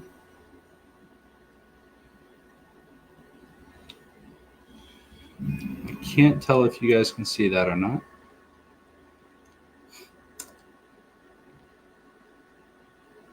Lower power. Man, those potato chips reflect. All right. So we'll go faster. We'll do 20, and we're going to just hit cut again. So I increased the speed to 20 millimeters a second. I'm going to hit start again, and it should cut the same place again. Now, the idea here is I'm going to take a potato chip and stick it right where it's cutting. And we're going to see what happens. So I have a bag of Lay's potato chips. Brand new bag. Look for one relatively flat, I guess. Maybe that guy. Good. And pop the panel off. Now with the panel off, you kind of should have glasses on. I'm going to put the potato chip right over the mark that we had cut. So that cut helps us, that pre-cut helps us see it.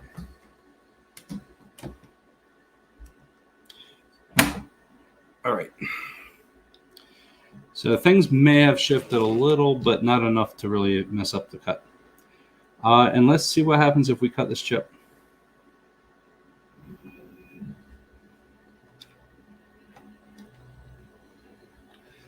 So right now I'm not seeing any effect. And that's kind of what I noticed earlier when cutting something light colored like that. You really have to go slower. So we'll go to 10 and try again. I'm trying to get you guys the best view here. The whole chip lights up like a light bulb.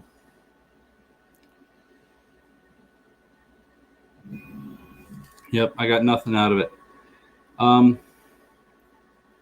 The other problem I'm dealing with is I've added, 6 millimeters of thickness to the bottom of this engraver, which ultimately means that my focus is off by that 6 millimeters. But let's go nuclear. I'm doing 5 and 60. Let's see what happens. All right, we're cutting, guys. This is 5 and 60 with a poorly focused laser.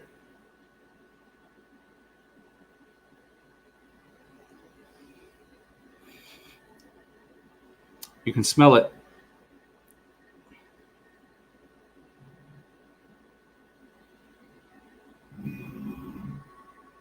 All right, let's get that out of there.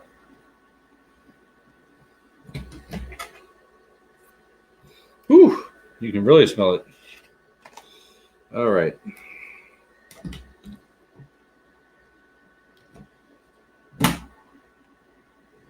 Let's look at this.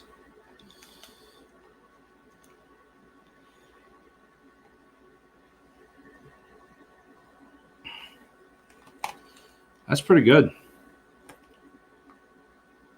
It may have almost, yeah, I think it's almost cut all the way through.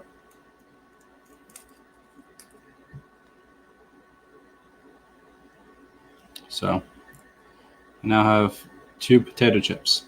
I can turn 1 potato chip into 2 potato chips.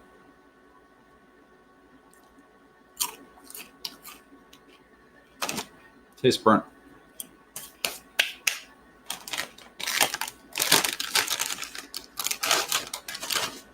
All right, let's look for something fancier.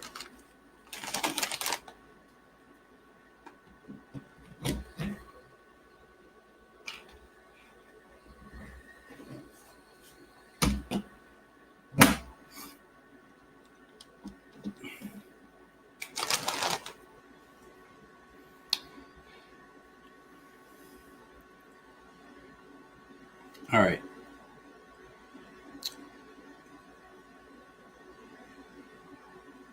What should we carve in here?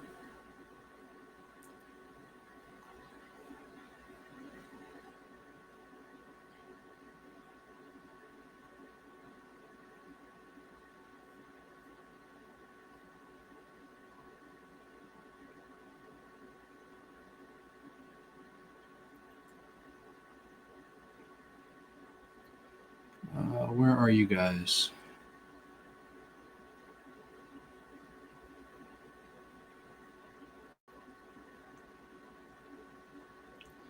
All right.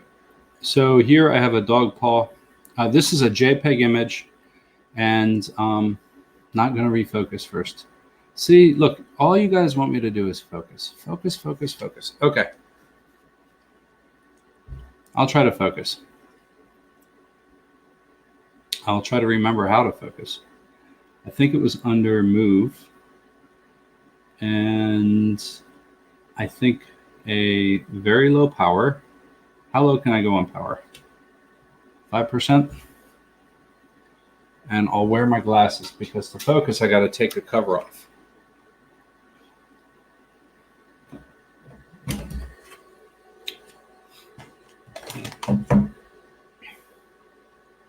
Click fire.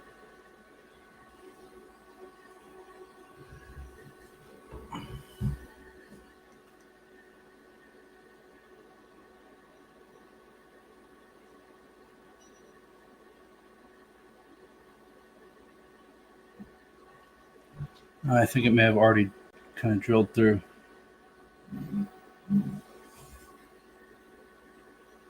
It's hard to focus it when it's on low power.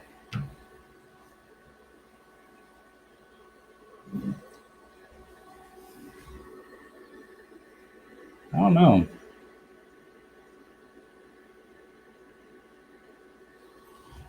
Oh. Can I do 1% power?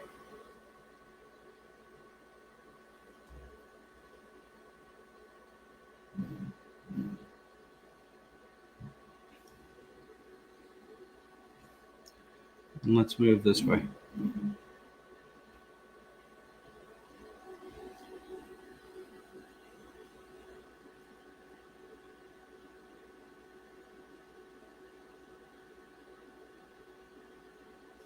All right, I think I'm focused. Oops.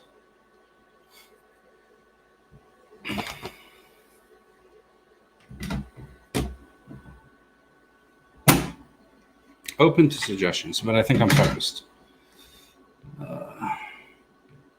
Recommend putting something dark into the spot. Yeah. You can also just push the button on top of the laser module. Does that actually work?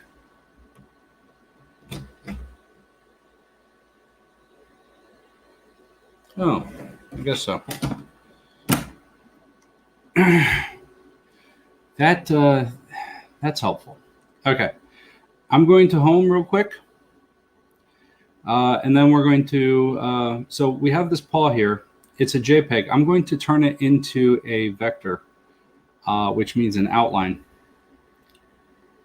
It doesn't actually mean an outline, but we're just going to say that. So we're going to do a trace image, and you can set a threshold, and you can see kind of like what's getting selected here. And right there in the middle actually was working for this simple graphic. Now, when you come back here, this is what's not really clear. You want to, you'll see you have two files. You want to delete the original. I left the hexagon there for alignment purposes. So now I want to delete the hexagon, and we're going to do a pass on this. Now, I have 5 and 60 set right now. I might lower it to 50, and we'll see what happens. And switch you guys to see it.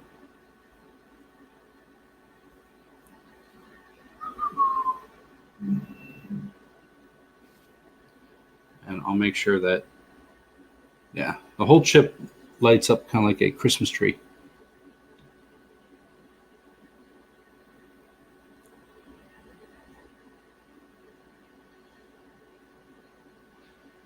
I don't do a lot of Facebook, Paul.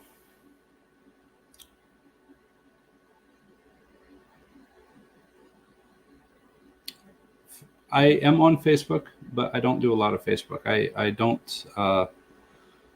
like it. I'm on Twitter. Oh, this is looking good. Let me see if I can show you. I'm sorry.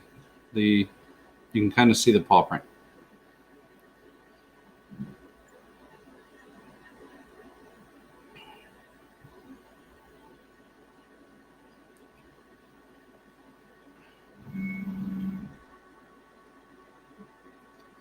There we go.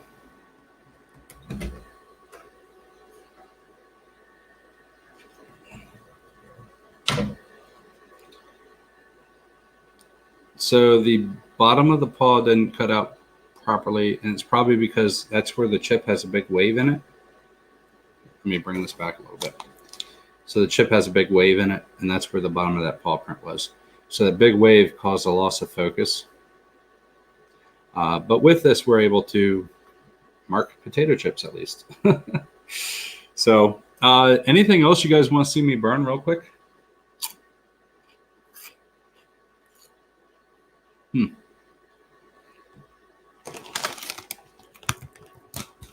The potato chip almost has an ashtray-like quality to it. If ashtrays are what you like, this might be a great way for you to snack.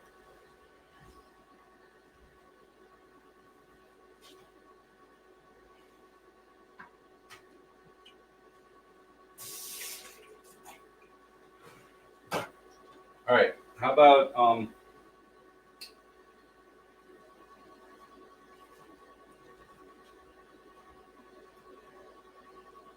an orange peel? What will that do? Besides not lay flat.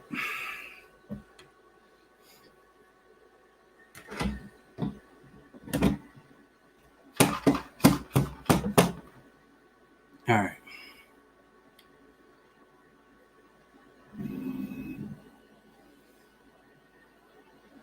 So I think we have some kind of action.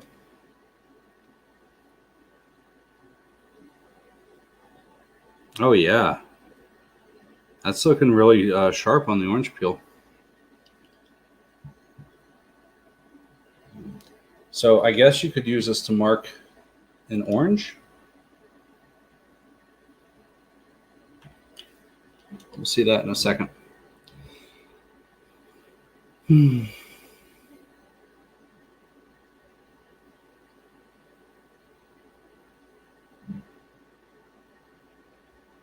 Set home so it goes to the back, and then move the tab. I might try that.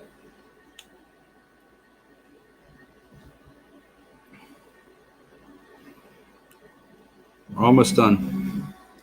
Yeah, because it is coming to the front, and then that's in my way when I'm getting stuff in and out.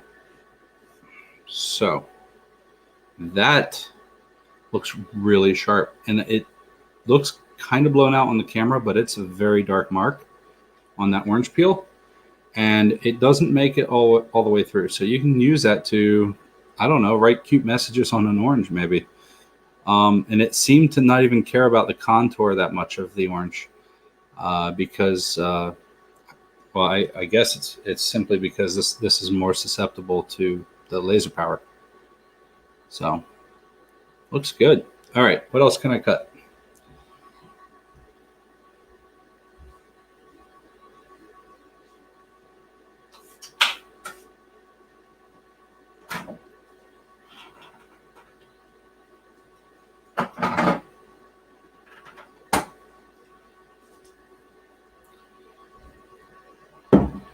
Just gonna see if I could fit that in there. If I had something to hold this up, it would work.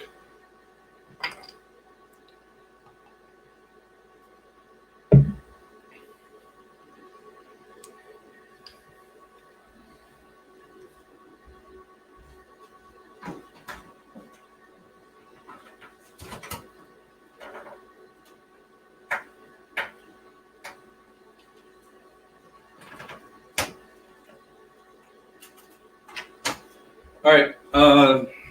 Nope, this might be it. I don't have anything else to really cut right now.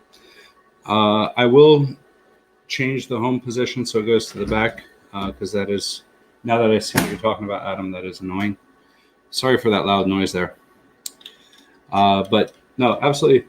Thank you so much for tuning in tonight. Everybody who did participate, especially Adam, who helped me figure out some of the last minute things here. I'm glad to have the cover on. Using the safety glasses is okay, but those random times it's easy to slip up and forget to put on safety glasses, and that still doesn't account for other family members or pets or anything like that. So one of the reasons I really like this engraver is that it is fully enclosed. Again, I'll probably put more stuff on YouTube about it as I figure out what will cut, what won't cut.